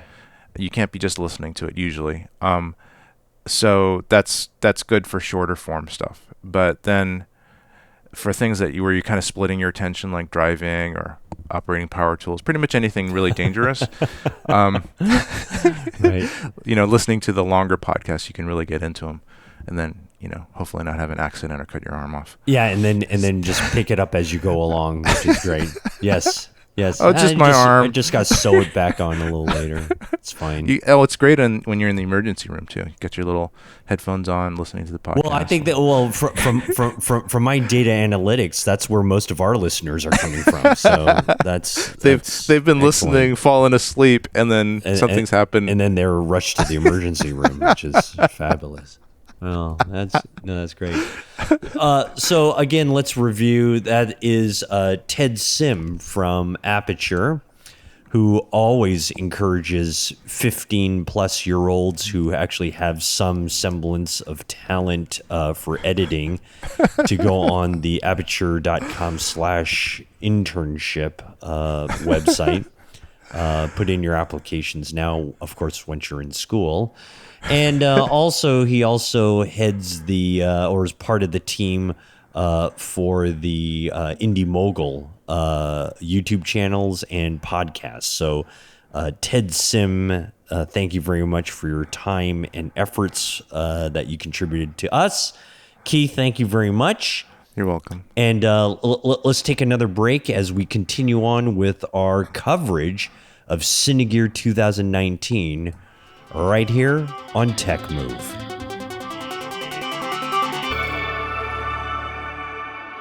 It's Tech Move's continuing coverage of Cine Gear 2019. And Keith, we have a fine interview right now from a company called Hive Lights. Or is it Hive Lighting? I think it's Hive Lighting. Yes. And what do they have to offer, Keith? I mean, there are a lot of lighting companies out there. Hive is one of many, I'm sure. But what attracted you to visit their booth? Well, I've actually just heard their brand name a lot over the years. Several years, maybe 5 years. Okay. And I think they were, at one point, they were very innovative. One of the few companies that did really high quality LED lighting. They mostly focus on, rather than kind of like wide matte lights, LEDs that are kind of spread over like a foot square area or larger. They focus more on like spot sources. Oh, okay. So kind of like more like the traditional lights that we used to use. In the past, of course, we used incandescent lights, like tungsten or HMIs or things like that. So they're all point sources. They're not like a really wide light source, like a bunch of LEDs in a row. Right. So these were Hive Lighting was one of the first companies that did this kind of LED spotlighting, and now there's of course many competitors and Chinese knockoffs and other things like that. But they've still been at the forefront because they're just really high quality, and their stuff just visually. You look at the design. If you look at some of the photos of the Hive lights, you will find that. They're really beautiful looking lights, just visually. They are great. Yeah, they are great looking, kind of like what they used to call it, like Canon style type of lights. Very nice, very nice looking. Like your old traditional kind of studio lights in studio many ways. It's kind of like RE or those. Yep. But much more compact, yep. and now they're just getting more sophisticated. They have the ability to do RGB controls and things like that. So they're if I don't think they're the cheapest lights, but they're certainly not the most expensive either. So they're kind of right in the middle. They're really pro.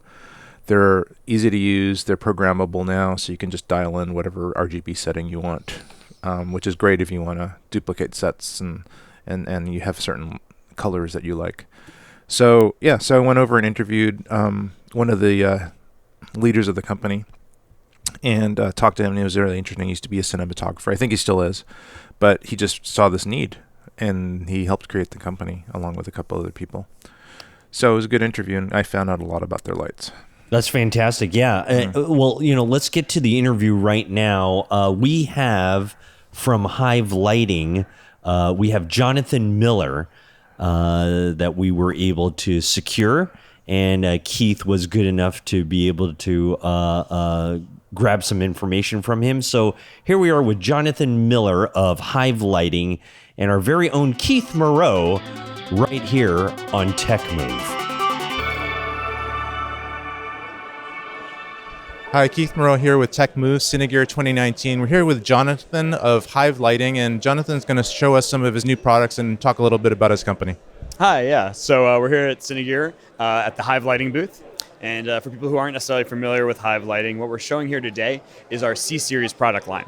So we call it our C-Series because it's color-changing LEDs. But something that we do that's a little bit different than most other color-changing LEDs is we only do hard light sources. So that means that we do light that's designed to throw and punch, be put into classic optics like Fresnels and parabolic reflectors, as well as LECO spots. But we don't do panels and we don't do strips. So that makes us a little bit unique in the LED game. Tell me a little bit about your company's history, how you started, you personally in the company, etc. Sure. So I'm one of the co-founders here at Hive Lighting. My background is working on film sets, so I came up through both camera and lighting departments. I was a cinematographer for a long time before I started the company, but I started at the very bottom. I was a parking PA before I was anything else. And the history of the company is we really saw an opportunity to add hard light to the energy efficiency changes we were seeing in lighting industry. So we started the company around a technology called plasma that we're still very proud of and that we still sell quite a bit of. The plasma technology is really designed around doing a hard light source that's a hard arc lamp that's very energy efficient. We've branched out into LEDs as well, but before we did, we really wanted to make sure that we could keep that hard light source that was core to what we do, as well as keep our efficiency levels up. But with our new Omnicolor LEDs, we're able to do full saturation control, full hue control, full white light color temperature, 1650 up to 8000 Kelvin, but again, in a hard light source. And that's really what prompted us to create the C-Series, which is a very modular design. We really like to think of it as a Swiss Army knife. You can bring it out to any set. It's very useful for any level of production.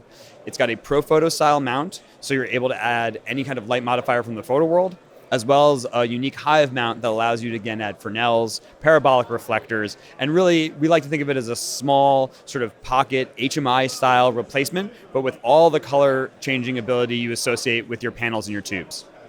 That's great. Tell me a little bit about the principle behind hard light versus soft light. I know that, most people are trying to get this super soft, huge source, and in the past, just with regular incandescent lighting, everything was hard, right? So tell us a little bit about how somebody might use your lights compared to some other type of source. Sure. So we kind of have a joke at the company. It's soft light for faces, hard light for spaces.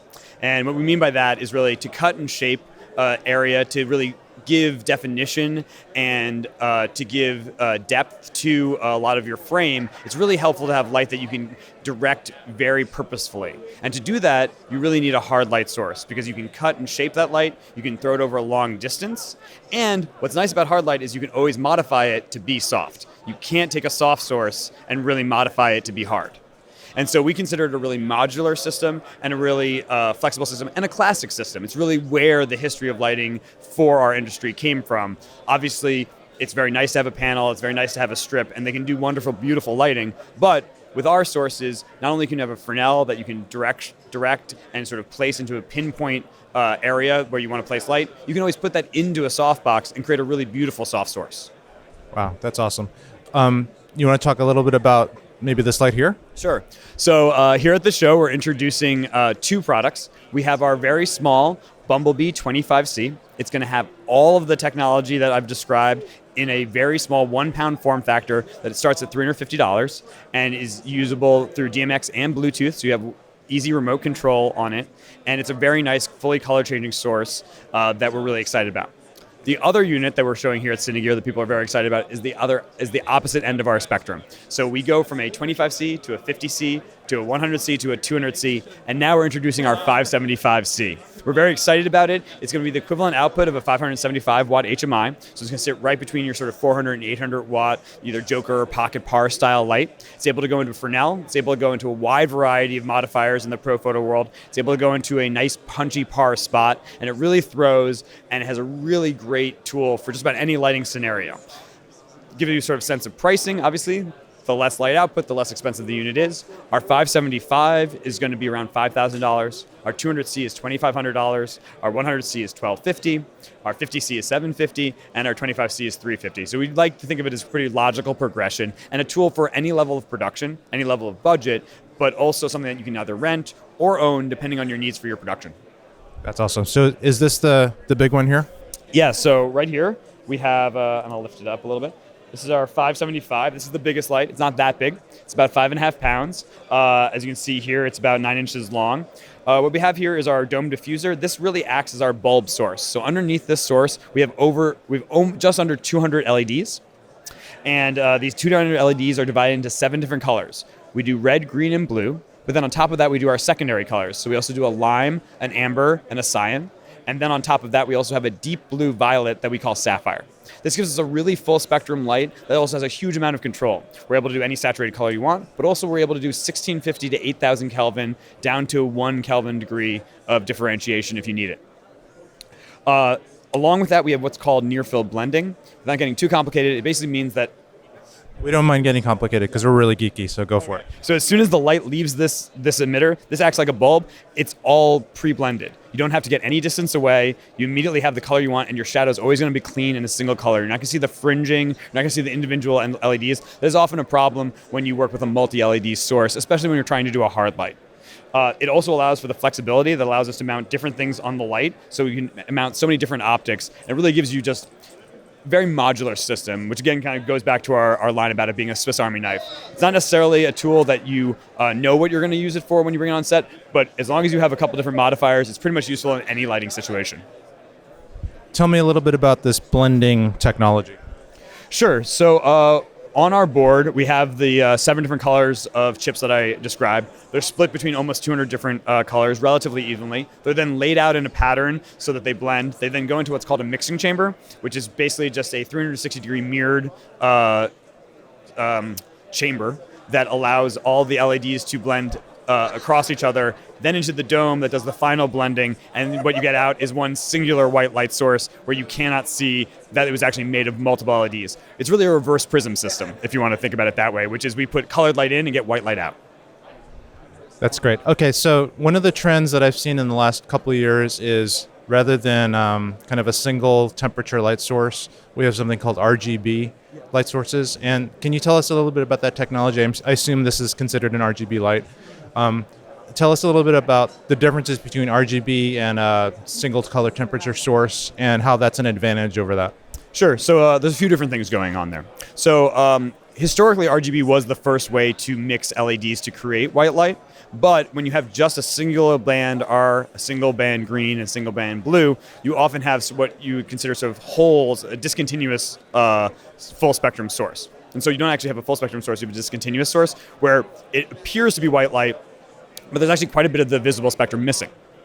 The next step in sort of evolution with LEDs was then to do single white light chips that have a broader, fuller spectrum. But again, LEDs by their nature really are designed to be limited spectrum source. And so what we've done here is try and stack enough limited spectrum sources together that we've really got all the colors of the rainbow. So when we create our white light, you have a full spectrum source. So you take multiple discontinuous sources, bring them together, and that actually gives you a full spectrum source. The other thing it gives you is a great deal of control. So while you can get quite a bit of light out of a single white light source, there's very little adjustability on it. Here you have a very broad white light spectrum. It means you can match any kind of lighting scenario, whether that's interior lighting or exterior lighting. But on top of that, you can also match unique scenarios where you have a blend of both. You have multiple different sources, especially in this day and age when you're shooting on location. You don't necessarily have control over all the light sources that are in your area. And to be able to match to any one of them because you have the ability to tune your light to the scenario is a really powerful tool.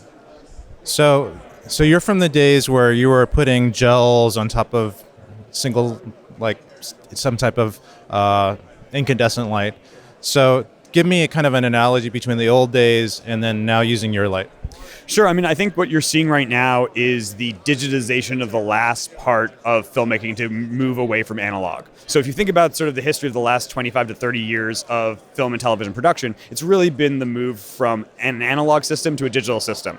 Obviously, we saw that with the post-production system. I mean, we even saw it with the screenwriting, word processing, no longer on a typewriter. So we've gone, through the post-production revolution where editing became digital. We've gone through the camera revolution where the recording of the image went from film to digital. And now what we're really seeing is the move for lighting going from the analog system, which is to take an incandescent source, which is quite literally a small fire, and then cutting that spectral output with a very analog system, which is a color dyed piece of plastic, historically gel. And now moved into a scenario where we have full control over these things because we're doing it in a digital method where it's really about the algorithms that blend the color together and then the control systems that allow us to have access to each of those individual LEDs to create the color we want. So it's really that, we're in that moment of inflection where we've seen the final digitization of a portion of our industry. So in the past, you might have your incandescent source and you put some type of CTO or CTB or some type of gel on front of it, and now all you need to do is dial it in? Exactly. Wow, that's pretty awesome. It is. It's an exciting time to be involved in lighting. Obviously, it also makes it a challenging time for a lot of filmmakers because there's so many new technologies, there's so many new sources, there's so many new manufacturers that it can be hard to decide what's better and what's best. And really, I think the key for any filmmaker is to, again, always think about what is the story I'm trying to tell and what are the tools I need to tell that story. There isn't really a best answer to any one of these. It's not that any one of the LEDs you're going to see at a show like this are bad or good. It's the right tool for the job. And so we hope that we've made a very flexible modular tool that will solve a lot of problems for a filmmaker, but we fully expect them to also want to use tools from all of the other manufacturers here at the show. And so I think it's an exciting time to be a customer, even if it is a little bit challenging to sort your way through all of the different options. You mentioned that your light, the cost of your lights goes from fairly high-end to pretty affordable. Tell me the difference in just other than lumens output, what the differences might be. So actually, outside of the output and the physical form factor, there's very little difference. We have all the color control in all of our fixtures. So if you're looking for the high-end color control we're describing, but you don't have a price point to spend $5,000 on a light, which is fair enough. That's pretty reasonable, but you do have maybe $350. You can get all of the color control I'm describing in my highest end light in my smallest, most affordable, and most compact fixture. Do we have an example of the really compact one here? Yes, it's at the other end of the booth, though. Can we pick it up and bring it over? Or can we film it? Yeah, sure. Yeah, let's go get it. I'll edit this in. Okay. This is our Bumblebee 25C. As you can see, it's got a dome diffuser as well, obviously smaller, but also a much smaller fixture. This starts at around $350, and it has full color control, it has full DMX control, and it is controllable by a Bluetooth app, either on Android or iOS, so you can control it remotely with your phone. And it has all the same RGB tuning? Exactly, so all the same RGB, it has the same white light range, so all the control that you associate with what I just described for our brand new biggest light is all built into here. Wow. And then power sources? So it's powered off of either battery or off of a small 25-watt AC to DC converter that will run anywhere in the world from 90 volts to 277 volts. Do you have standard battery connectors, or is it something that... It's a pretty standard DC jack, and then it can adapt to a wide variety of batteries. Would that be something that would be externally mounted or something you'd mount to the light? So that'd be externally mounted, although we do have a variety of different mounting points, quarter 20s, and we also have a custom bracket system that we do for our yokes. So there's a wide variety of ways to mount it to the head if you want to. That's pretty cool. Well, this is really fascinating. Now, you said that you used to be a DP. Yes. Are you still a DP? I'm a recovering cinematographer. So I did work for the company is now actually 8 years old. For the first sort of 5 years, I continued to work on sets. In the last few years, just because of the amount of product that we're trying to bring out, I'm rarely on set, although when I do get a chance, I still try and get out in the field, try some other people's products, and see how my own hold up. And what have you found out? a couple things, actually. It's really interesting. When you go into a film set, a lot of things that sometimes for a manufacturer might seem obvious can be a challenge. And really, I think the thing that we always try and remind ourselves is that no matter what feature we offer, we have to think about how quickly can it be accessed. On a film set, especially with an indie production, especially where there's a time crunch, which is just about every single production I've ever been on, you really have to take into account, even if this is great, how long does it take me to use it? Right? And so one of the things that we're always trying to challenge ourselves is to make it easy and quickly accessible and with a very low learning curve to be able to get the most value out of the product. So that's something we always try and focus on. That's awesome. Well, we could talk, I'm sure, a lot longer, but I know you're busy. You have a busy booth here. Cine Gear 2019 is a pretty packed place. How's your show been so far? It's been great. I mean, just a really positive reaction. It's really a great show for us. We're an LA-based company, so this is our hometown show. So it's really great to see a lot of our friends, a lot of our customers, a lot of our colleagues in the field here. And we love this show. So if anyone ever hasn't been to Cine Gear before, we really recommend it. We'll be here every year. So next year, if you didn't make it this year, please come find us at the Hive booth at Cine Gear 2020. We'll be here. Thank you. Well, thanks so much. This is Keith Moreau signing off for Cine Gear 2019.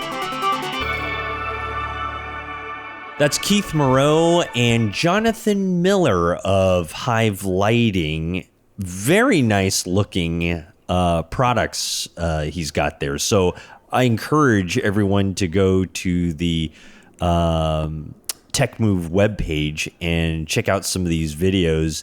Because hearing about it is great, but we know that a lot of you folks out in TechMove land want to actually see what we're talking about. So you could do that on the techmovepodcast.com page and see these videos online. Keith, what did you think of the lighting?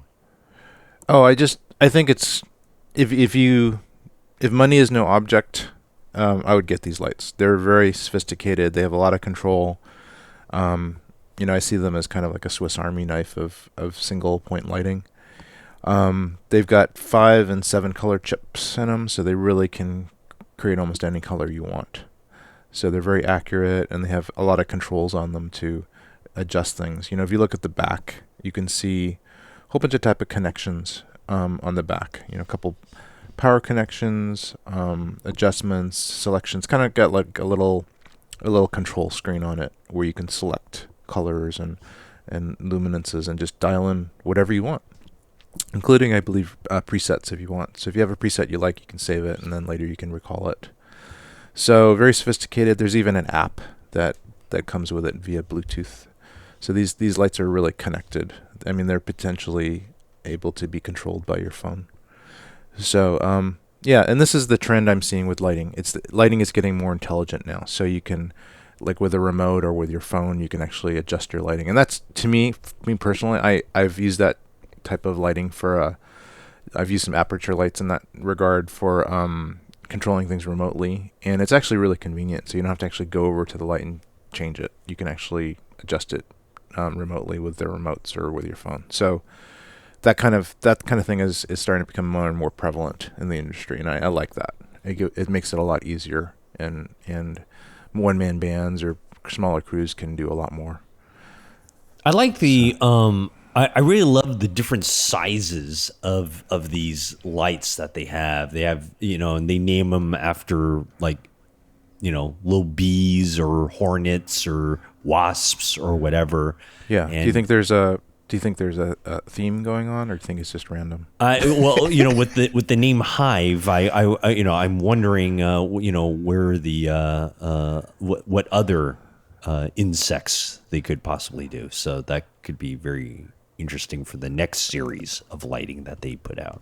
Yeah, so. I think maybe they'll have exhausted all the things with stingers. I do, however, really love the look and the size of the Bumblebee 25. I think that looks really good, and that's actually not that expensive. I think it's $150 or something. Yeah, it's pretty inexpensive. It looks great. Yeah, it looks great. It's super portable, really inexpensive. It's not. I don't know if it has all the controls capabilities. Right. I think it's got some. I think it's still got some of the sophistication. Sure. It's got 25. It takes the numbers are how many watts they draw. Right. So but it's still pretty bright. It's the equivalent of 150 watts of incandescent lighting. And the CRI is pretty high. It's up there at 98. It's got DMX and smartphone control. Yep. DMX and smartphone control. Yep. And so it's great if you just want a little accent light and you want to control the color, or just put a bunch of these, say, in the background, and then actually control it with your phone and gang them all together. This stuff is amazing. Yeah. No, fantastic. Fantastic. Yeah. Well, hey, thanks to Jonathan Miller again from Hive Lighting, and Keith, thank you very much for another terrific get on this. Yep. That's Hive Lighting, ladies and gentlemen, as we continue our coverage of Cine Gear. And Keith, let's take a quick break, and we'll present another interview for our fine listeners out there. So stay tuned, everyone. You're still listening to Tech Move. On our continuing coverage of Cine Gear 2019, it is Tech Move, Rod Louie and Keith Moreau. And Keith was able to secure our fine friends over at Zacuto. And Zacuto's been on the show a few times before. And Keith was able to get Steve Weiss and his business partner, Jens, whose last name I'm going to butcher, but it's Bogehegn. I think it's Bogehegn. Bogehegn. Yeah. Jens, I apologize to you, but I'm trying my best. With a third grade education, it's very difficult. So, but anyway, so the fine folks at Zacuto.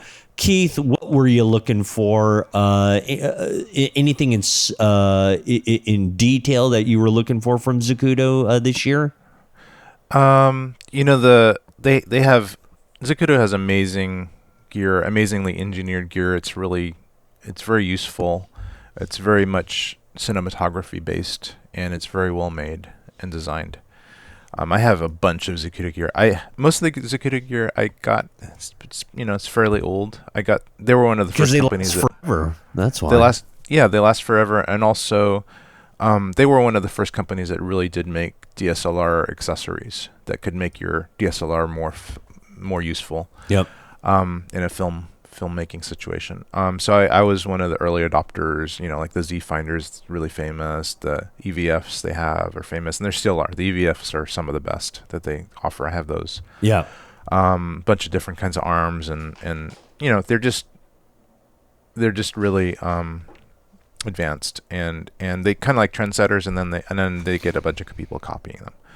But they are the original in a lot of cases. I just went over to their booth because it looked like they were available. I really wanted to focus on the BlackMagic Pocket camera 4K. Yes. Accessories they have. They just came out with a really nice cage. And, of course, probably one of the best cages because they're really thought through. Filmmakers designing filmmaking products.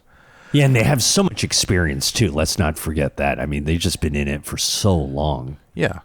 I think they also had a rental business, which I don't think they have anymore. But I think also in the rental business, you get a lot of feedback from filmmakers and people like that. You get a lot of feedback from filmmakers and people that are renting gear.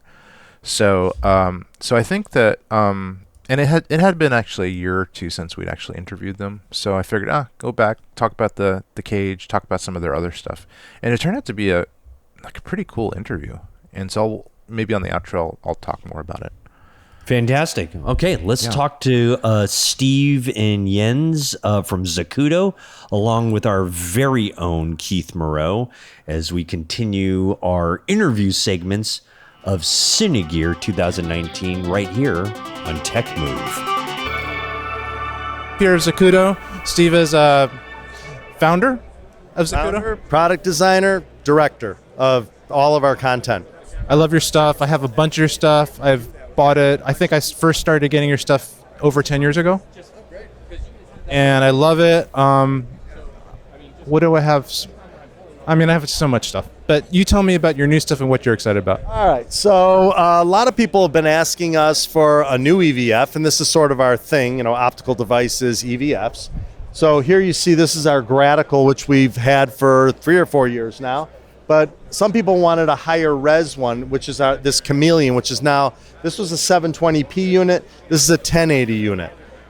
We've sort of learned that in this, when the display is about the size of your thumbnail and you're not really, your magnification isn't so great, that you're not really going to notice much resolution difference between the two. But what you do have is this has an HDMI and an SDI in. It can take a 4K signal in, which is kind of nice, and it has 3D LUTs. But then again, this one has other features that are kind of nice, where you view the image in a full 16:9 with overlaid tech information. This one is 16:9, but all the tech info's on the bottom. Now, some Zacuto users love that, and it's great, and it's why we made this unit the way it is. But we have 2 options for different types of users. No, I actually have the Graticle HD, I think. HD, yep. Is that still out? Yeah, sure. The Graticle HD is essentially the same as the Graticle I. It's just that it gives you the features of being able to have a battery, and it gives you HDMI and SDI in and out, so it's a larger unit. Here it is. Thank you. And it also is really cool. I mean, like if you're going to be doing, if you're doing a major feature, and you need to send like different types of outputs or a commercial to the producer's tent, this thing can create LUTs and have one LUT you see in here, one LUT you send out differently. So they all have a certain purpose. Okay, a couple other things I want to show you real quick. Our trigger grips, these are very popular now. I mean, look at that. You can just adjust that thing. You can also adjust it here like that. But I mean, this way you can put it on the ground. That was a thing that's been bugging us forever, is that you can never put these rigs on the ground. Here you have our Z, you still rolling? Here you have our Z drive with the Tornado. This is one of the most popular products we ever made. It gives you the ability to have a hand grip that actually focuses the camera mechanically. You can't beat that. Okay, let's take a look at this BlackMagic cage. This is a pretty hot camera, obviously, but now it's certainly much easier to use. Look at how I can just like kind of let it hang. I can hold it. I can really hunker down and get a good shot like this. I got a top handle, S/S card reader on top, and this is what's nice here. This is a new thing that we're making, our Polaris system. So this can snap. This is basically Arca Swiss. Or Really Right Stuff. It's not basically, it is. Okay, but it's what we call Polaris. It's our version of it. So this can go right onto a tripod, or if you want to add rods, you just do that, and now you got rods, and then that can go on a tripod. You want to add a shoulder pad, put one on here, this baby can go up on your shoulder. So that's pretty much the new stuff we have here. What are some of the features of this? We got to get our bike in there. The bike? Okay, we got the new Zacuto bike here. The Zacuto bike. You make bikes now. Look at this thing. 750 watt battery inside this tank. Motor in the hub. This thing is fun. Has absolutely nothing to do with the film business. People are like, where do you mount the cameras? You don't. You got to have fun too, right? It's amazing. You ride this thing, you'll want this thing. It is so fun. But yeah, we're making other products now. We're making an automotive product, medical products. Wow. Yeah. What automotive products? Okay, I don't know that I want to give it out, but it's a thing. It's a special horn for your car that's like the nice horn. And you can install it super fast. And it's like if somebody's on their phone or something and you push it, it's not like you want to get out of your car and beat them up. It's just a really nice little, it has different kinds of sounds so you can program in it, but we call it a courtesy horn. You heard it here first, courtesy horn. Yeah, may you please? I don't know anybody about the courtesy horn yet, so you might want to keep that on the down low. We're going to keep that on the down low. Nobody's going to be watching this podcast, but it's going to sound a little bit like this. Excuse me, sir, could you please move out of the way? It's exactly what it is. It's like you're at Taco Bell, and it's like, I need you to move up, but I'm not going to hit my horn. It's the nice horn. This is awesome. Okay, so where's that? I want to talk more about, can we talk more about a little more stuff? Yeah, sure. Okay, let's get the cage back. I would rotate We can edit this too. Oh, we have these.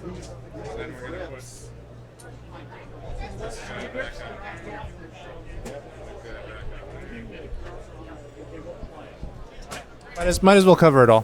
What? Might as well cover it all. God damn it! I can't see without my reading glasses. This is horrible. Okay, ready? Are we rolling? Yes. Okay. I like her. She's the best cameraman. She's just like, yeah, sure, whatever. Go on. Rolling, not rolling. Who cares? Well, this is our VCT. This is, our hottest selling product, I guess, next to our EVFs. But this is the basis of, mounting any camera. And this is a new product that we created called Shorty Grips. And we actually have a version that has 19 and 15 mil rods. But what's great about this is, boom, set it right on the ground, flat like that. I plop it on my shoulder, seconds.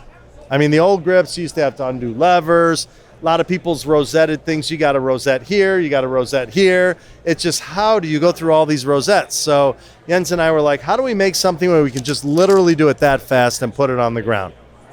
How does that work? Okay, good question. There's a series of ramps and Belleville washers in here. And if you look, there's like 2 rosettes. But when I push this, the ramp splits them apart. And then you can adjust this. And then when you let go, the ramp, you're not on the ramp anymore. It's kind of interesting. This whole engineering thing, we were filmmakers long before this.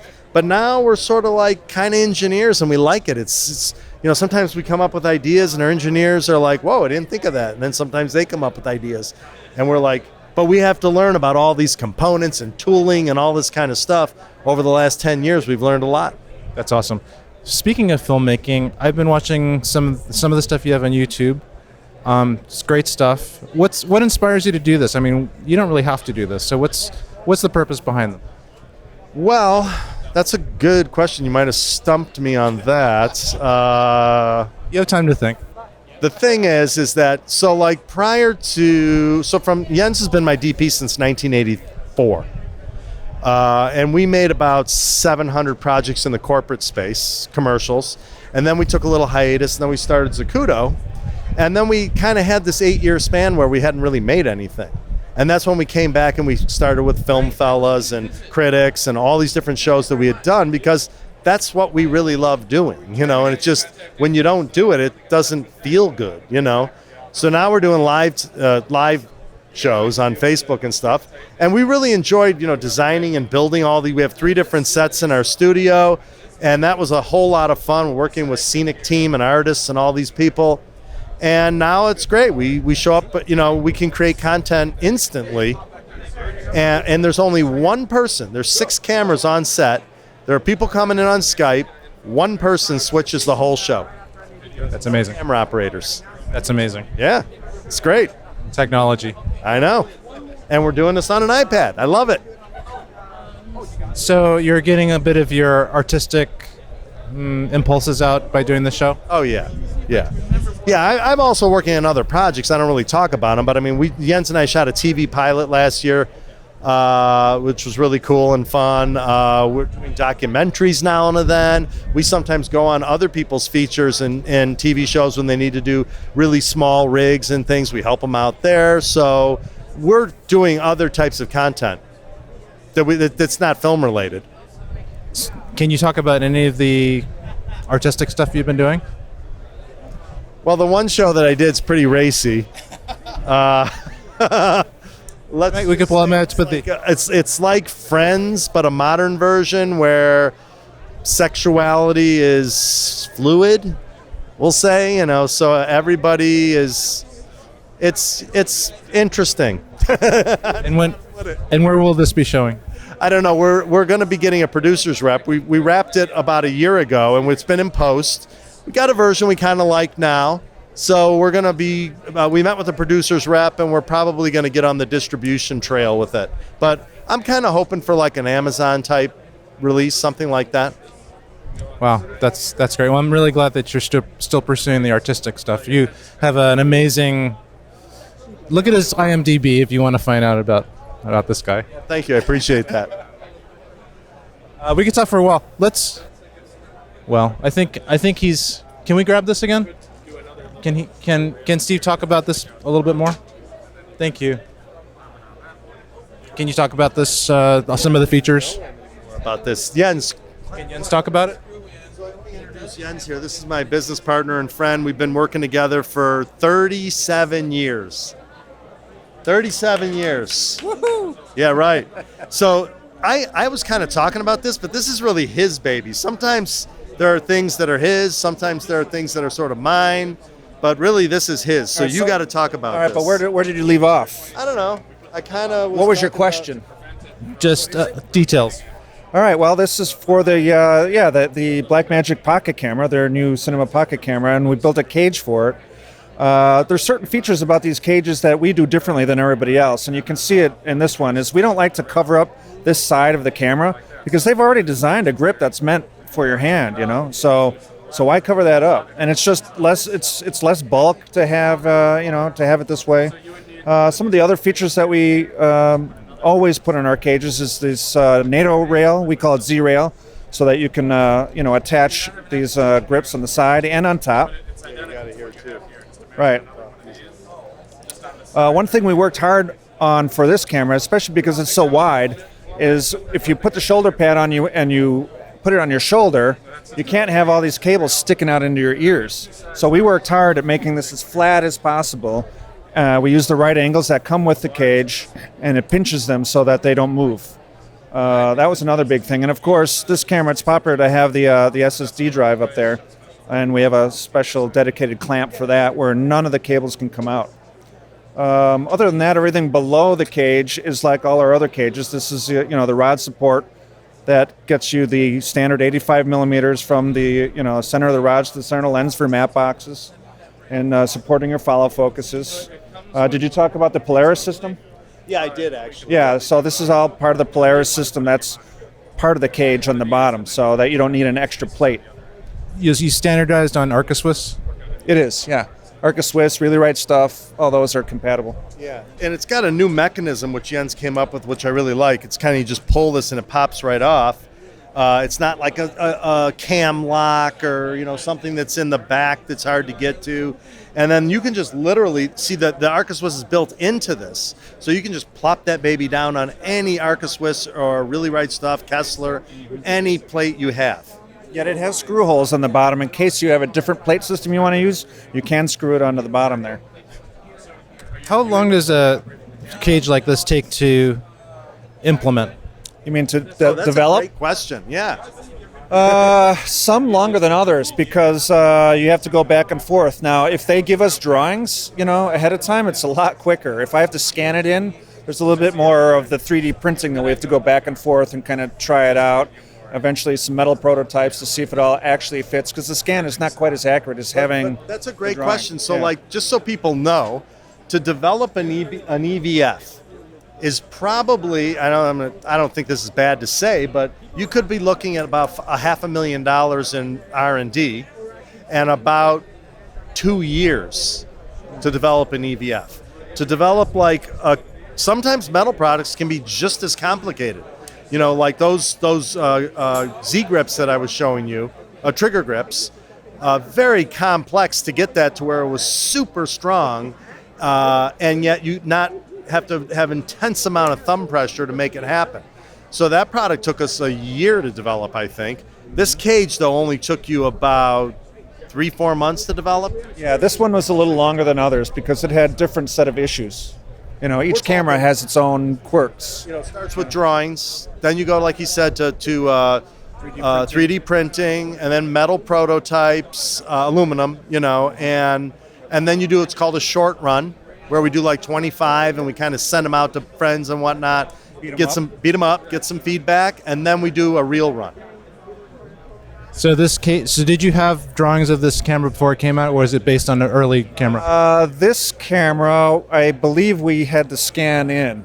There's a bunch of cameras we did now. Some they gave us drawings for, some companies don't. So, and I'm trying to remember, I think that one was scanned. So that's why this one took a little longer as well.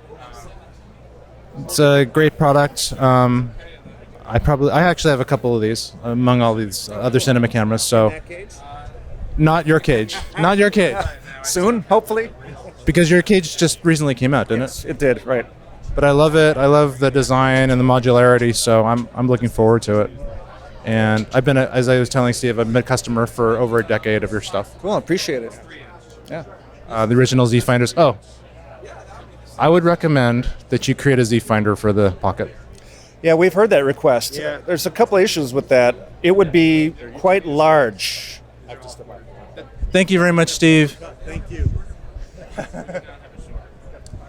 Since the screen is so large, with optics, simple optics like we have in our other Z finders, it would end up being pretty big. Now, some people that don't care, other people think that's ridiculous and enormous. You know what I mean? Then the other issue is that you would need to be able to flip it open so that you could get to the touch screen and all that. So we've thought about it. We've been asked to do it.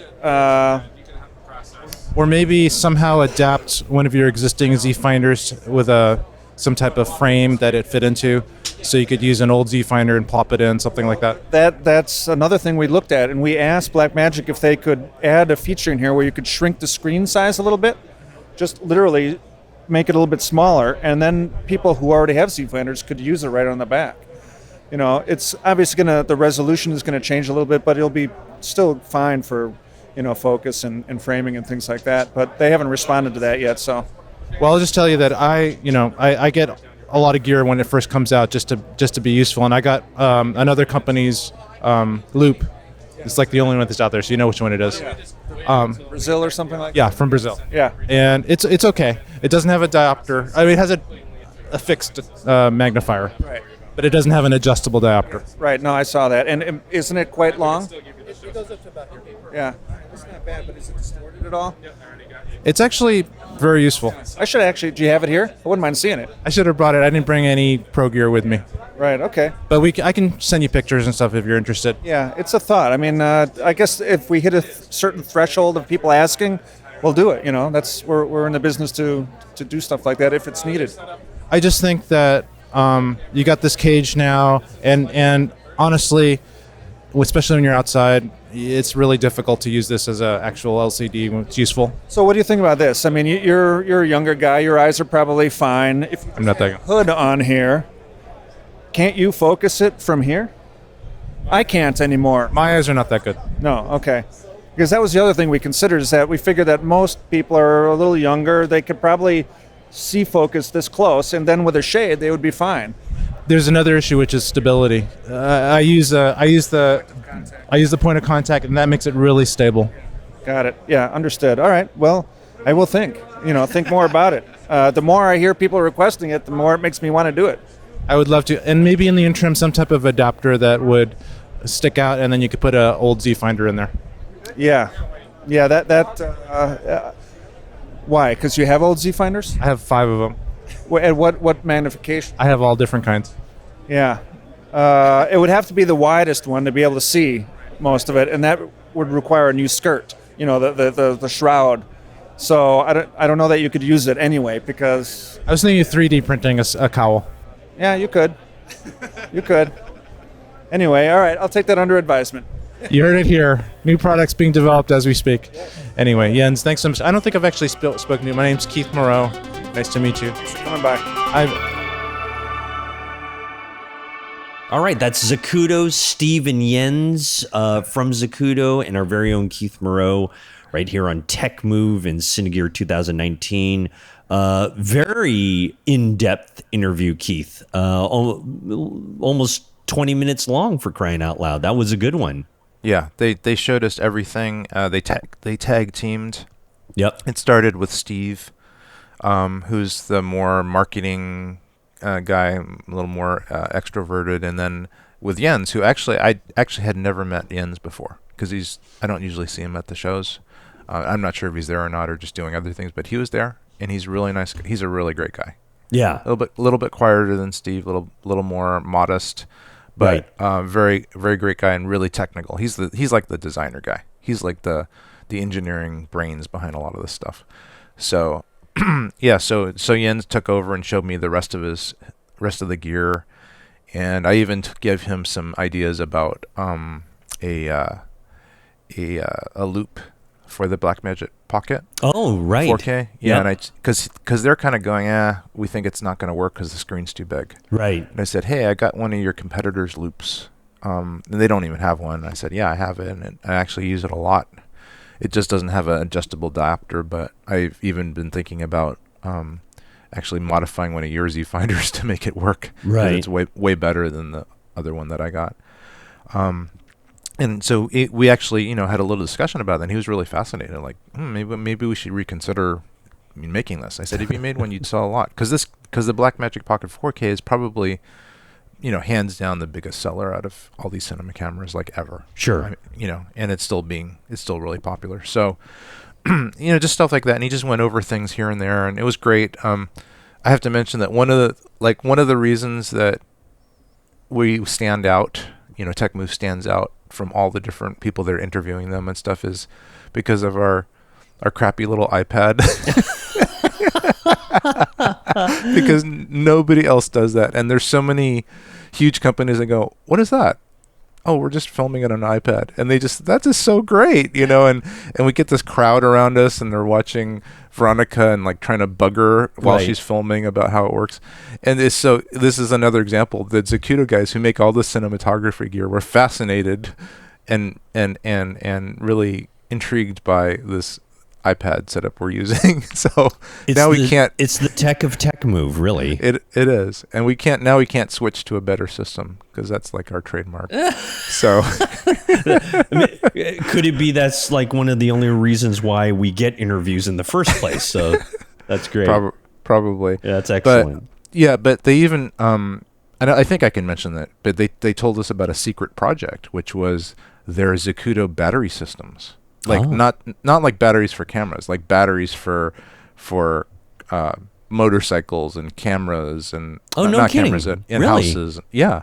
Oh. Yeah, they're getting into a different business. So so I thought that branching was out. Interesting. Yeah, they showed me I think it was an electric motorcycle that they were designing. Excellent. So there's that's going to be that'll be for NAB 2020, Cine Gear 2020, right? So either that or the auto show. I don't know. That's true. the International Auto Show coming up pretty soon too. Yeah. Yeah. Exactly. Yeah. So it was a great interview. I love those guys, and that led to other things because now I'm one of their go-to interviewees on their Zacuto Live. So overall, it's just a really good situation. Really fabulous. Really good meeting. Yeah. Fabulous. All right, Steve and Jens from Zacuto, Keith and Rod here over at TechMove. Thank you very much for that, Keith. And we're going to take a break and come right back with more of Cine Gear 2019 right here on TechMove. We're back from our continuing coverage of Cine Gear 2019, and that kind of wraps up, ladies and gentlemen, our interview segment. So here's kind of our final summation of Cine Gear. Keith, I know Cine Gear not only has all these vendors around and stuff like that, but they also offer some sort of like breakout classes and stuff like that, and like I don't know, showcases or whatever. Isn't that true? They offer stuff like that, don't they? Yeah, they have a lot of presentations and seminars. Some of them are like by the vendors where they just show off their camera and unveil things and things like that. But they also just have some general kind of like public service things. And the one that I always try to go to is the cinematographers roundtable. I've been to it every single year, and it's really cool because you have all these literally world-class cinematographers. Like, these are the guys that shoot the A-list movies, and there's about 10 of them on stage. It's not produced very well. It's kind of produced really badly. They're usually just sitting on the edge of the stage, and the lighting's really bad. And they're passing one mic around. But with all the gear that's all, like on the premises, that's all you get, right? It's just like one shared microphone, and it's wired nonetheless, probably. Right. And yeah, it's just sad. And they sometimes have problems where they can't even get it to work. And then they have like little snippets, clips of films they're talking about, and sometimes they don't get those to work either. So it's, but still, that's great. Yeah, but still having all those amazing legends and legends in training on stage is amazing. And then people can go up and ask questions. They have like a queue of people at a mic to ask them questions. Like the main question is, what do you like, digital or film? But oh yeah, they love all those kind of questions. Yeah. But anyway, so I always try to go to the thing, and I think I got there a little bit too late, because usually we're there like super early at this thing. We're like waiting. We get there half an hour early and just get our seats, and then people start filtering in. Sure. This time we got there, I don't know, 10 minutes early, 15 minutes early, and there was a line. Oh my. And the theater it was completely full. So the line was for the people that couldn't take any more and would leave. Right. So yeah. And there just weren't that many people leaving. Like when you go there, you realize it's a pretty special thing and you want to stay. Wow. So Veronica and I waited a little bit, and it just looked hopeless. So we just left. But it was good. It was kind of good because we left, and then we did one more great interview or a couple interviews. So it worked out fine. It just was a little disappointing. So I'm just going to get there early next time. Yeah, I guess that's the I mean, who would have thought that it's so packed up like that? But especially if the production value is a little bit on the lesser side, shall we say? Yes. So the lesson is, if you want to go something that's free, be prepared to get there early and get in there. Right. So that's pretty much the lesson of life. That's a really great lesson that we can all adhere to. That's very, very good. Good. Well, you know what, Keith, thank you very much for doing the man on the street interviews like you do time and time again. We really appreciate it. The audience really appreciates it. I do too. So Thank you very much for all the hard work and putting it You're together. welcome. So thank you very much for that. My pleasure. Let's move quickly, as we teased at the very beginning of the show. We did want to kind of update you guys on some new things that we have seen, some new things we have read about, and some things that we actually have in our possession. And this is new pieces of gear that are out right now and or said to be coming out very shortly. And I think Keith has the buzz on a couple of things. One thing that I actually was pretty interested in for myself personally was the announcement of the Sony A6600. New camera offering from Sony. As we all know, they're spitting out these 6000 series like they were mushrooms in a open field. First they start out with the A6000, then they come out with the 6200, then the 6500, then they come out with the 64. Now we have the 66, Keith. Yes. Have you done much investigation on this one? Because I have not done that much on it. I honestly heard the announcement. I think I watched one YouTube video about what it was about. What didn't excite me that much, although I think for some people it's extremely exciting what it can do, because it's that form factor. It's the A6000 kind of form factor where it's really small. Yep. And I guess it's an APS-C sized sensor, so it's not full frame, but and it does good video. It does only 8-bit video, but still good. And it does 4K video, or UHD actually. I don't know what the codec is. I think it's probably still H.264, which is good and bad. I think it's, in my opinion, the one claim to fame that it has is that it has a flip screen that actually can flip around and face you. Right. If you want to do a selfie. Right. And that previously had not been available on any of these 6000 series. I think it was available on some of the other series, maybe the RX series. Mm-hmm. But this is becoming a really big thing, doing selfie kind of vlogging type things. Absolutely. Yeah. That's like, I think there's a huge market. Well, I think the camera makers are just trying to figure out what's the next market. How can we sell cameras? So, I mean, some cameras which are ridiculous are still being used as vlogging cameras, like the the Canon 1DC or 1DX. Some people still use it as a vlogging camera, and that has a fixed screen. It doesn't even flip around. Right. So they're just using it in a super wide mode and kind of hoping that it works, or they have a little monitor flipped around back towards them. Ridiculous, you know. Yeah. But I think that probably the GH series is one of the best vlogging cameras because it's always had that flippy screen that you can face towards you. I agree. I agree, frankly, with you on that. You know, of course, being a proud owner of the GH4, you know, having the fully articulating screen, having it go anywhere you want. Because, you know, when I look at the pictures of the 6600 and the way it flips up, the way it looks, I don't know how much of the real estate of the actual screen you get to see, but doesn't it look like it kind of cuts off like the bottom third of the screen when you flip it up and you're trying to do a selfie on yourself? It looks like it's going to cut off. It looks pretty lame. I honestly don't know if it's cut off or not. I assume that there's just information down there that you don't really need to see. Right.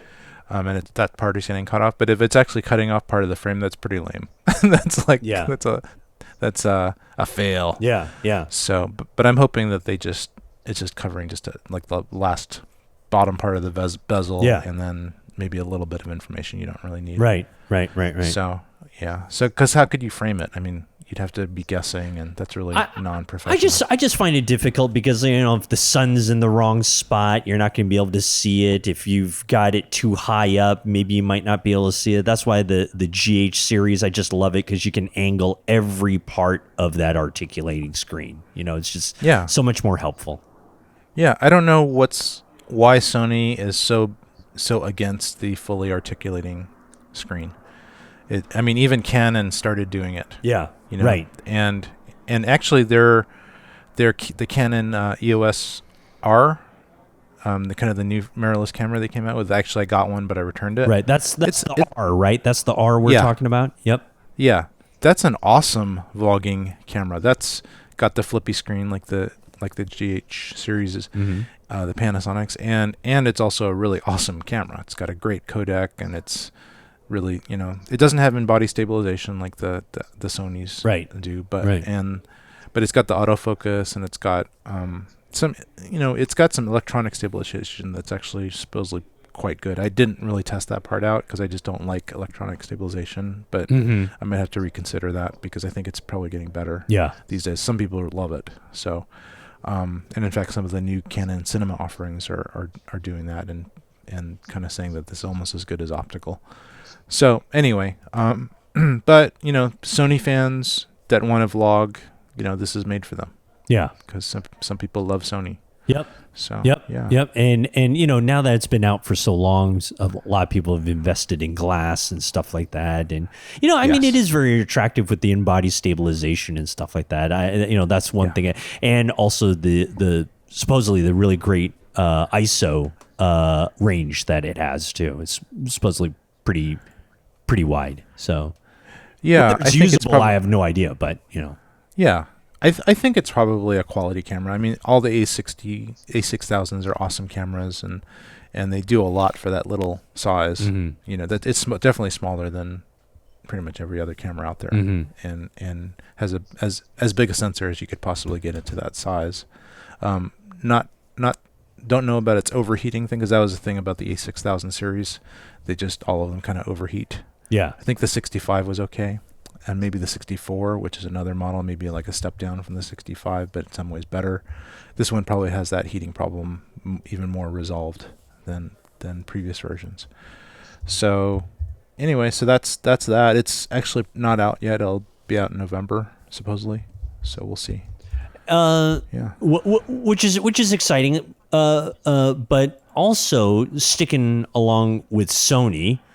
I believe they're also offering some new FS camera out there. That's right. I don't know if it's out yet, but was kind of a huge announcement. It was the Sony FS9. So this is a new camera that's a successor to, you know, the FS5, the FS7. and the FS7 and the 7 II are legendary.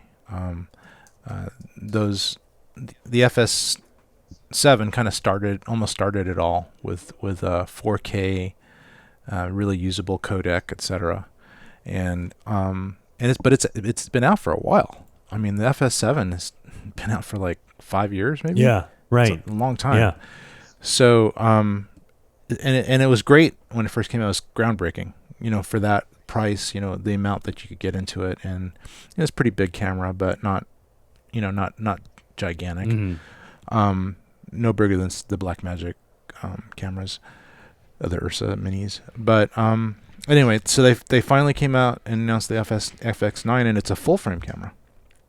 And what does it have? It has some great features. Like, it has some really good new type of focusing technology for a video camera. So one thing that was great about the A series on the Sonys was that they had this kind of like a dual pixel or PDAF pixel level focusing instead of contrast based focusing. So they'd set aside some pixels or duplicated some pixels on the sensor to actually be dedicated to focusing, and then if they do that, they can, I don't know exactly how it works from a physics point of view, but they somehow compare adjacent pixels, and they are able to kind of triangulate focusing. So it's very, very accurate focusing. And probably pretty fast too, I would imagine. Yeah, it's super fast. It's potentially faster than anything, and it's very similar, I think, in technology to the Canon's legendary dual pixel autofocus, which has been around for like 5 years. And anyway, they incorporated it into this FS9. So, and then they also made it full frame. And then they also have this thing they've introduced, which actually my FS5 has it, which is the variable ND, fully variable. Like, you can just slide it up and down. That's amazingly awesome. Which is really, really great. Yeah. So, I mean, this camera in some ways is kind of like a home run, I feel like. It's got everything that you might want. I think the only thing maybe it doesn't have is in-body stabilization. I don't think it necessarily has that. I have to check. But I think it's got electronic, but I don't think it has in-body yet. I'm looking at it, and it doesn't seem to mention it anywhere. Yeah. It might have electronic, but I don't think it has the actual sensor thing. And I don't know why they didn't do that. Maybe there's some reason from a pro point of view. Like, if you had that on, you couldn't like keep the sensor as stable as it needs to be for some uses. Mm-hmm. Sometimes you just really need that sensor to not move around. And maybe when it's moving around to adjust for stabilization, it's just can't be locked in place. Mm-hmm. But anyway, so that's kind of sad, because then prime lenses you can't stabilize like you can on some of the Sonys. But other than that, I think it's just kind of a home run. I think it's not that expensive. I think it's like in the $10,000 range. So kind of groundbreaking price and groundbreaking performance. I mean, it's amazing for a larger camera. And is this something you would consider for yourself? To be honest with you, me personally, I probably would not get the Sony. Just because I've had a bunch of Sonys and I like them somewhat. But I'm still not crazy about the image, just the look of it. Oh, interesting. I personally think it needs a lot of massaging to look good. And I just feel like it has a little bit of that video-ishness or not good colors on skin tones. Mm-hmm. I think it's possible to get it out with enough technique, but it's just not as natural looking, in my opinion, or not as cinematic, maybe, in a way. And not as quick to make it. You got to go through a lot of post in order to get it the way you want. I think so. I think maybe if I got one, I would probably invest the time to make it work, and then it would be fine. That's just my impression, because I've had Sony. Obviously, I've had a variety of Sony camcorders mm-hmm. over the years. I have an FS5. I didn't get an FS7, but I've been like a Sony fan for years. I got the FS700, got the FS5, that got all the A series, like A7R2, A7 II, A7S2, and the A7R3. And I'm obviously not adverse to buying Sony stuff. Yep.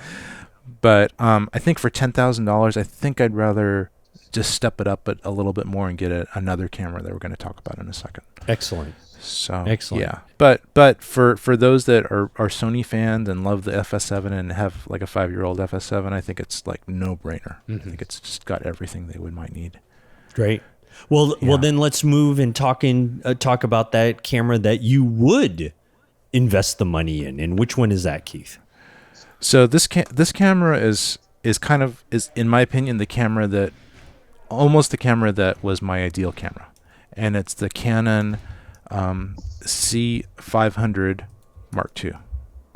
And so the C500, the original C500 was a pretty darn groundbreaking camera in its day. I think it's pretty old. Yep. It was 6 years old. Yep. But even movies were made with that. I mean, like Shane Hurlbut actually made a couple of movies with that camera.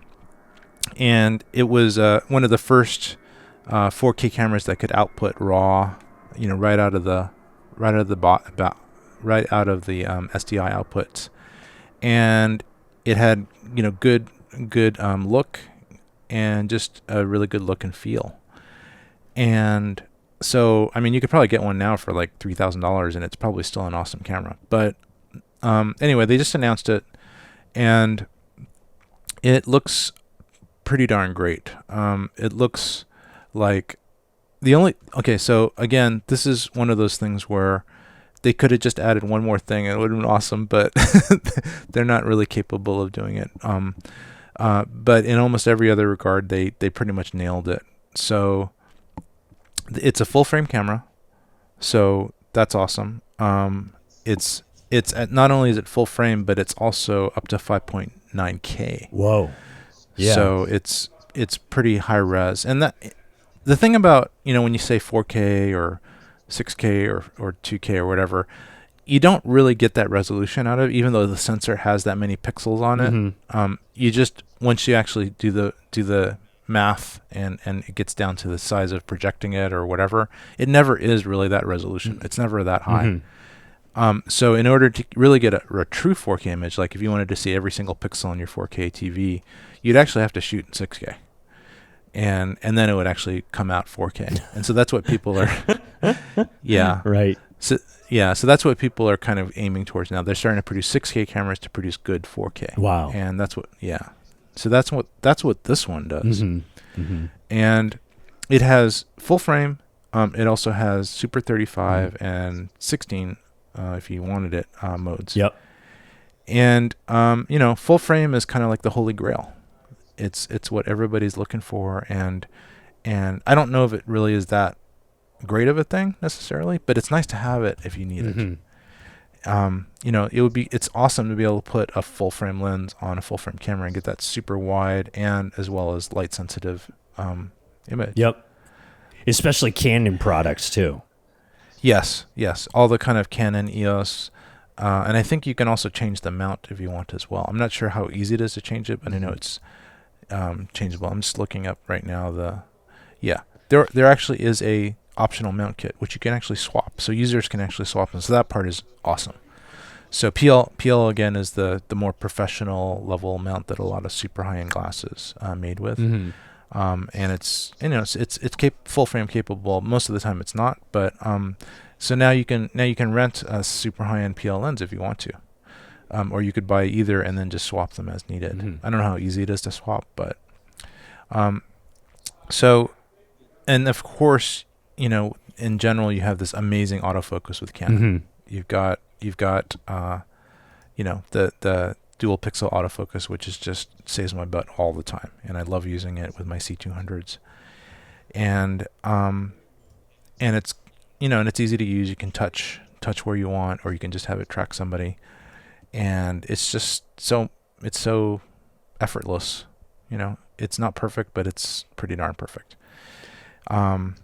And it seems kind of like a form factor, like almost like the old C500.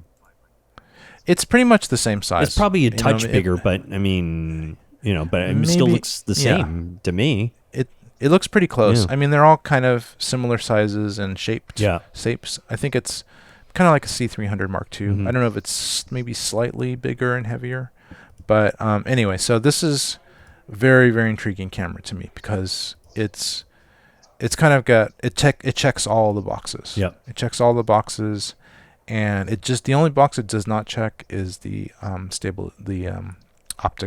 not optical, but physical stabilization of the sensor. It has supposedly a really good electronic stabilization, and we'll see if it does or not. But yeah, again, it is kind of expensive. It's like $16K. Yep. So Yep, 16K and not available until the end of this year. So Yeah. So they're furiously super gluing them all together right now and trying to push them out. But 16K, that's but it's something that you might consider for this quality of a camera. Looks as if you might have to get your own viewfinder on it. Yeah, it doesn't have a viewfinder, and that's maybe a slight minus. But in for this type of level camera, you would have your own viewfinder anyway. Right. So you could either put a loop on the one they have, but then you kind of give up that touch screen thing. Right. Or you can just add a really good viewfinder. And there's actually more and more affordable viewfinders on the market, although, I've got like a $2,000 viewfinder, so I can just slap that on if I need to. Yeah. So you'll consider it. You'll consider it at the end of the year. Probably, yeah. I don't think I'm going to get this year. I might consider it next year, or maybe just renting it next year for projects. Yeah, give it a test drive if you can. That might be good. Yeah. See if there's so I'm something really wrong excited. Yeah, I'm really excited that Canon is starting to push the envelope a little bit. Yeah. I was feeling like they were being kind of dragging their feet on things. And I feel like this camera kind of, in my opinion, it cannibalizes their C700. Yeah. Because I don't see too much better about the C700 than this, and that's a much more expensive camera. So I think they're just going, C700 was kind of a dud. Let's just sell some cameras, Right? And that's actually pretty cool, right? So, No, that's awesome. That's great. Yeah. All right. Yeah. So that's the Canon EOS C500 Mark II, probably coming out at the end of the year. 16 grand. Keith is going to be on the lookout for it. And we know you guys out in Tech Move Land will be looking out for it too. Let's move to another camera right now that I think not only are you interested in, but you might have actually shaken the tree for one, and that's the BlackMagic Pocket 6K camera that's just out. Yes. I actually ordered that a couple weeks ago. I had it on B&H, the list. I'm on the list to get notified, and as soon as I was notified, I just ordered it because BlackMagic is starting to actually ship cameras when they announce them, which is amazing. So they had a certain amount of cameras when they first announced it, and those went pretty quick, and so then they were back order. But then their next wave of cameras seemed to hit pretty quick. So I just got the notification, just put it in the cart, and ordered it like within minutes. I was actually in Maui at the time, so it wasn't that easy. Yeah. But I did it. Yeah. So I'm on B&H right now. They seem to say that's in stock right now. Oh, okay, good. So if you're listening to this, you can check. They seem to have a pretty good supply of this, which is actually awesome. And so I got it, right away. By the time I got back, it was here. Excellent. And and I've tried it like 3 or 4 times. I've only had it about a week, so I've gone out with it.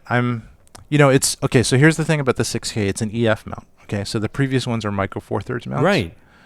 So that's kind of the difference, and then the fact that it's, instead of being 4K resolution sensor, it's a 6K resolution sensor.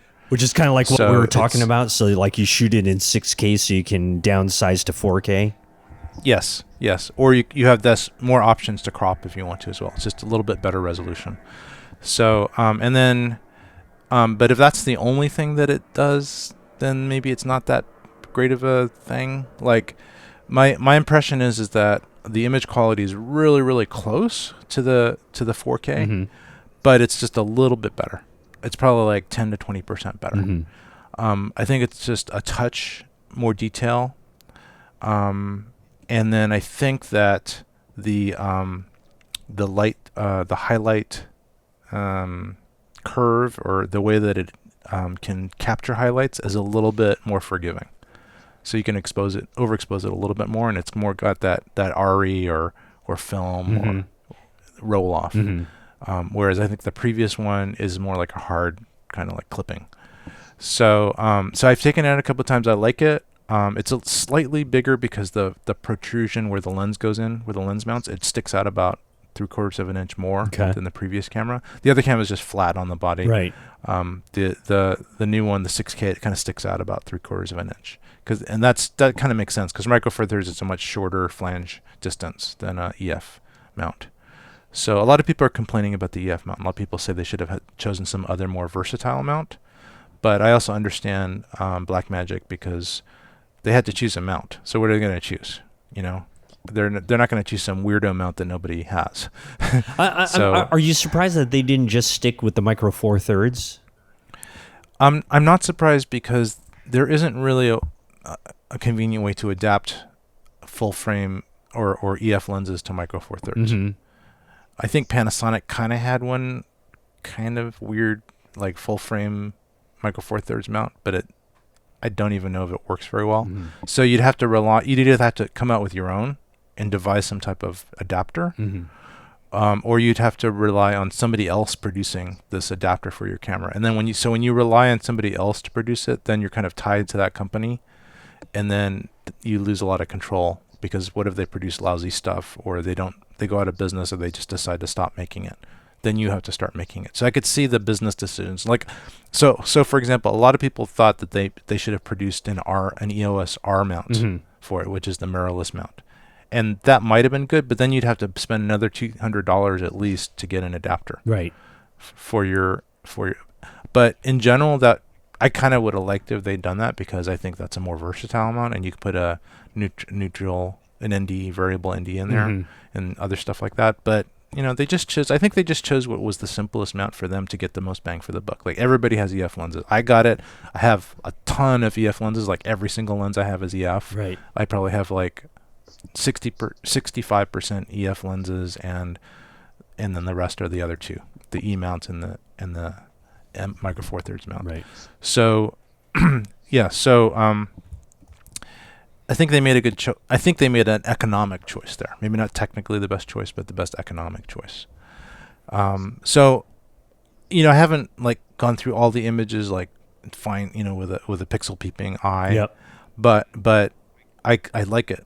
I actually like it a lot, and I think I buy these things with the chance I'm going to return them. Yep. And I think I'm probably going to keep it. Great. I think it's good. Will it work with the 4K camera? Will it work nicely as a AB type of combo?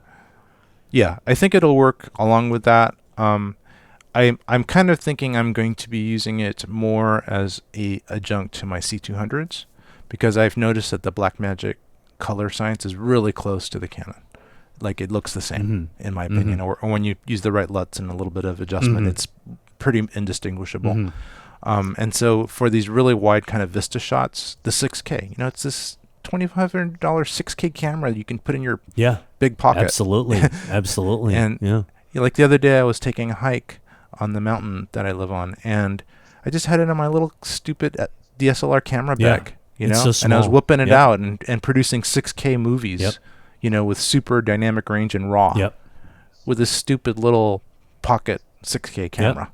Incredible. You know, with my high-end EF lenses, you know? Incredible, though. It's just like, how could you even dream that this is happening? You know, this is just like, it's a dream. Fabulous. So fabulous. Anyway, so it's pretty cool, and I think the next episode I'll give a little bit more feedback on this, and then the other thing we're going to talk about in a second if we have time. Yeah, and we definitely do, because I definitely want to talk about, but real quickly, that's the BlackMagic Design Pocket Cinema Camera 6K. It's available now in a Canon EF mount for about $2,500. Seems to be the going rate right now. So the new offering from BlackMagic Design. What we do want to touch on is something a little bit more relates to just anybody, not only listening to this podcast, but you know, even your next door neighbor, and that's the brand new announcement from Apple and the new iPhones that just came out. Especially the iPhone 11 and the various flavors within that series. Keith, would you like to take it from here? Yes, I will talk about the iPhone 11 Pro because that's the one that I ordered. Obviously. and I will be getting it hopefully in a week, maybe. It hasn't shipped yet. It hasn't shipped yet, right? I don't think they were quite ready for it, but they would have been in the like about a week or two after announcing. Yeah, I think it says that I'm going to get it early October. Great. Or very late October to very late September to early October. So maybe by the next episode, most probably, like 99% probable, that by episode 50, right, which will be a momentous occasion if we can ever get it out. But that's I will have. That's great. Yeah, I will have had the iPhone 11 Pro for a year and be able to give you that's right, a good review of that. Very good, very good. Yes. But anyway, I'll talk about what I think it's going to do now.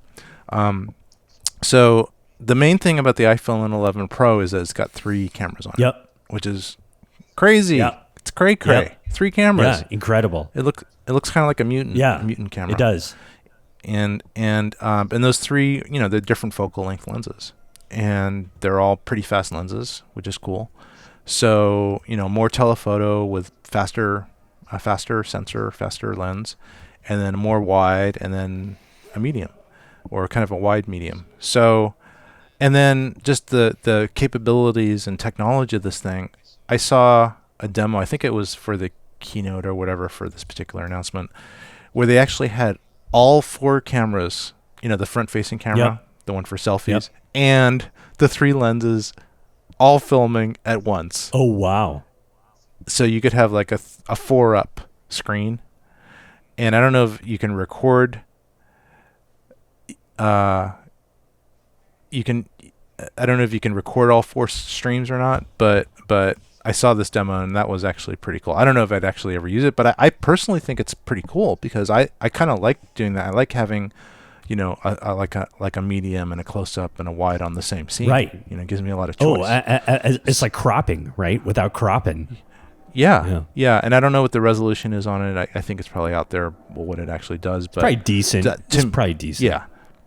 Yeah, and then there's this amazing image stabilization. I think it's electronic, but they're using some kind of amazing, processing smarts to make it super stabilized. Mm-hmm. Like they had these shots. They looked like, I don't know, like those crane shots from Fast and the Furious where they're going over the cars and up and down, and they were all shot in an iPhone handheld. Oh, nice. Some guy was like hanging out of a window of a crane or something and holding this. Wow, nice. So I'm actually pretty excited. I think, to me, this phone is like the beginning of the end for video cameras. Yeah. For camcorders. Yeah.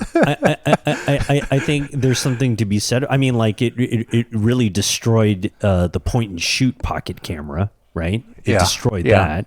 Nobody's making those hardly anymore. No. And if they are, you're pretty much finding them at the local pharmacy store, on the electronics aisle or something. But give me a few specs. I don't know what capacity is for the new iPhone 11s. I think it's the same as the previous one. So I got the 512 gigabyte version, right, which is the most you can get, right? Because it's just it's going to suck up so much of that because of all the all the pictures one will take and video. Yeah. Other specs, honestly, I'd have to actually look it up on some kind of spec sheet. Okay. Well, but it's better. Yeah, it's better than the 10. Oh, absolutely. And I thought, and I still think the 10 is still great. I still love my 10, but I think the 11 will be. I think it's a little bit larger screen too. I believe. I don't know. I hope it's not too much larger, but I got a case for it the other day, and it didn't seem that much bigger than the 10. Okay. So, all right. Yeah, so I think it's okay. I think it's 5.6 or 5.9 or something like that. Anyway, it didn't seem like it was too much different. But it's a different form, a slightly different form because the camera bay is bigger. Right. But overall, I think, and there's a larger version as well if you want to go big. Mm-hmm. Have like a tablet type phone. But what is overall, it, like a Pro Plus or something like that, or what is it called? It's called the. Let me look. Pro. Let me look. Pro something. Let me look. Let me see if I can pull up anything here. Max? Pro. Yeah, Max. Oh yeah, there's a Max. Yeah, there is a Max. Yeah. And you Max. didn't get that Yeah. one, huh?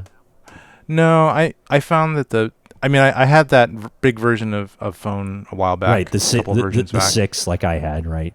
Yeah, I think Yeah. all the way up to the 9. Yeah. I had the big version. Yeah. I think that's because that one had better specs, But I think the Max doesn't really have better specs other than the bigger screen. Yeah. So and there's the inconvenience of having this gigantic phone in your pocket all the time, and also now that they have this edge-to-edge type display, it's not really that much smaller than the gigantic ones of the past. Right. So so I just choose this slightly smaller one. Yeah. And so other specs, 3 cameras. I told you about the thing. It's got a Pro display. Oh, this display is super bright at the 1200 nits, which is really bright. That's pretty great for a phone. Yeah, so you could put this on your DJI drone and be able to see it really well in daylight, or just use it outside. And I guess the battery life is always getting better. So I think they just make the CPU and GPU more efficient, and then the battery technology better. So it's supposedly 20% faster and has more capacity. I'm interested to hear though the audio on it, because they're talking about how it has this kind of almost dispersive audio. On it. So it's got zoom, kind of a zoom audio technology. Yes, that'll be very interesting. And then of course they're hyping up this night mode that it has, and I think that some of that technology is available on a new iOS update right now. So maybe we can apply that night mode onto our existing cameras now. Yeah. There's probably some application. Another thing is I think the HDR, now there's HDR in video, and it's better. Nice. So apparently it does like a dual frame rate, like 120 frames, and then takes one exposure and then another exposure, similar to how the Reds do that, and get all that. So now you're starting to get dynamic range that even exceeds most camcorders with this thing. Wow. So it's just awesome. Yeah, it's going to be great. Well, we can't wait for the full review once you get it, and we'll talk about that in our maybe our 50th probably in anniversary, probably in the 50th. That'll be incredible when that happens. I better take a nap before we actually record that, so that would be good. That'd be good. Well, great. Hey, congratulations on getting the iPhone 11 Pro. We're definitely excited to hear all about it. Keith, we're going to wrap it up right now. We're going to wrap it up with episode 49. I want to thank you for, again, the hard work at Cine Gear. I want to thank me for doing all the intros and outros of all the different segments. And most of all, we want to thank our listening audience, who's always so dedicated, always so kind, to be patient with our lack of regular schedule of putting out an episode. So folks, we want to thank you so much for being loyal listeners and still supporting us with the podcast. We always want to remind you to go to our website, which is techmovepodcast.com, for any latest news that we might have for the podcast. We also want to encourage you to help support us. Keith, you know all that good stuff. I always forget it. So you tell all the folks. So you can support us at patreon.com/techmovepodcast. And we are actually getting payments through that now. We were troubleshooting for a while, and we got that fixed. So yeah, please resume your payments to us. We appreciate it. It keeps the lights on for us. Thank you very much. It keeps the lights on. So we thank you very much. So again, Keith, thank you so much for this. Ladies and gentlemen, you've been listening to Tech Move. I have been Rod Louie, and with me is the great Keith Moreau. We'll see you for our anniversary special, episode 50, which is coming up. Well, we can't tell you when, but it's coming up. So ladies and gentlemen, stick around for that. We thank you so much. Thanks for listening. This has been Tech Move.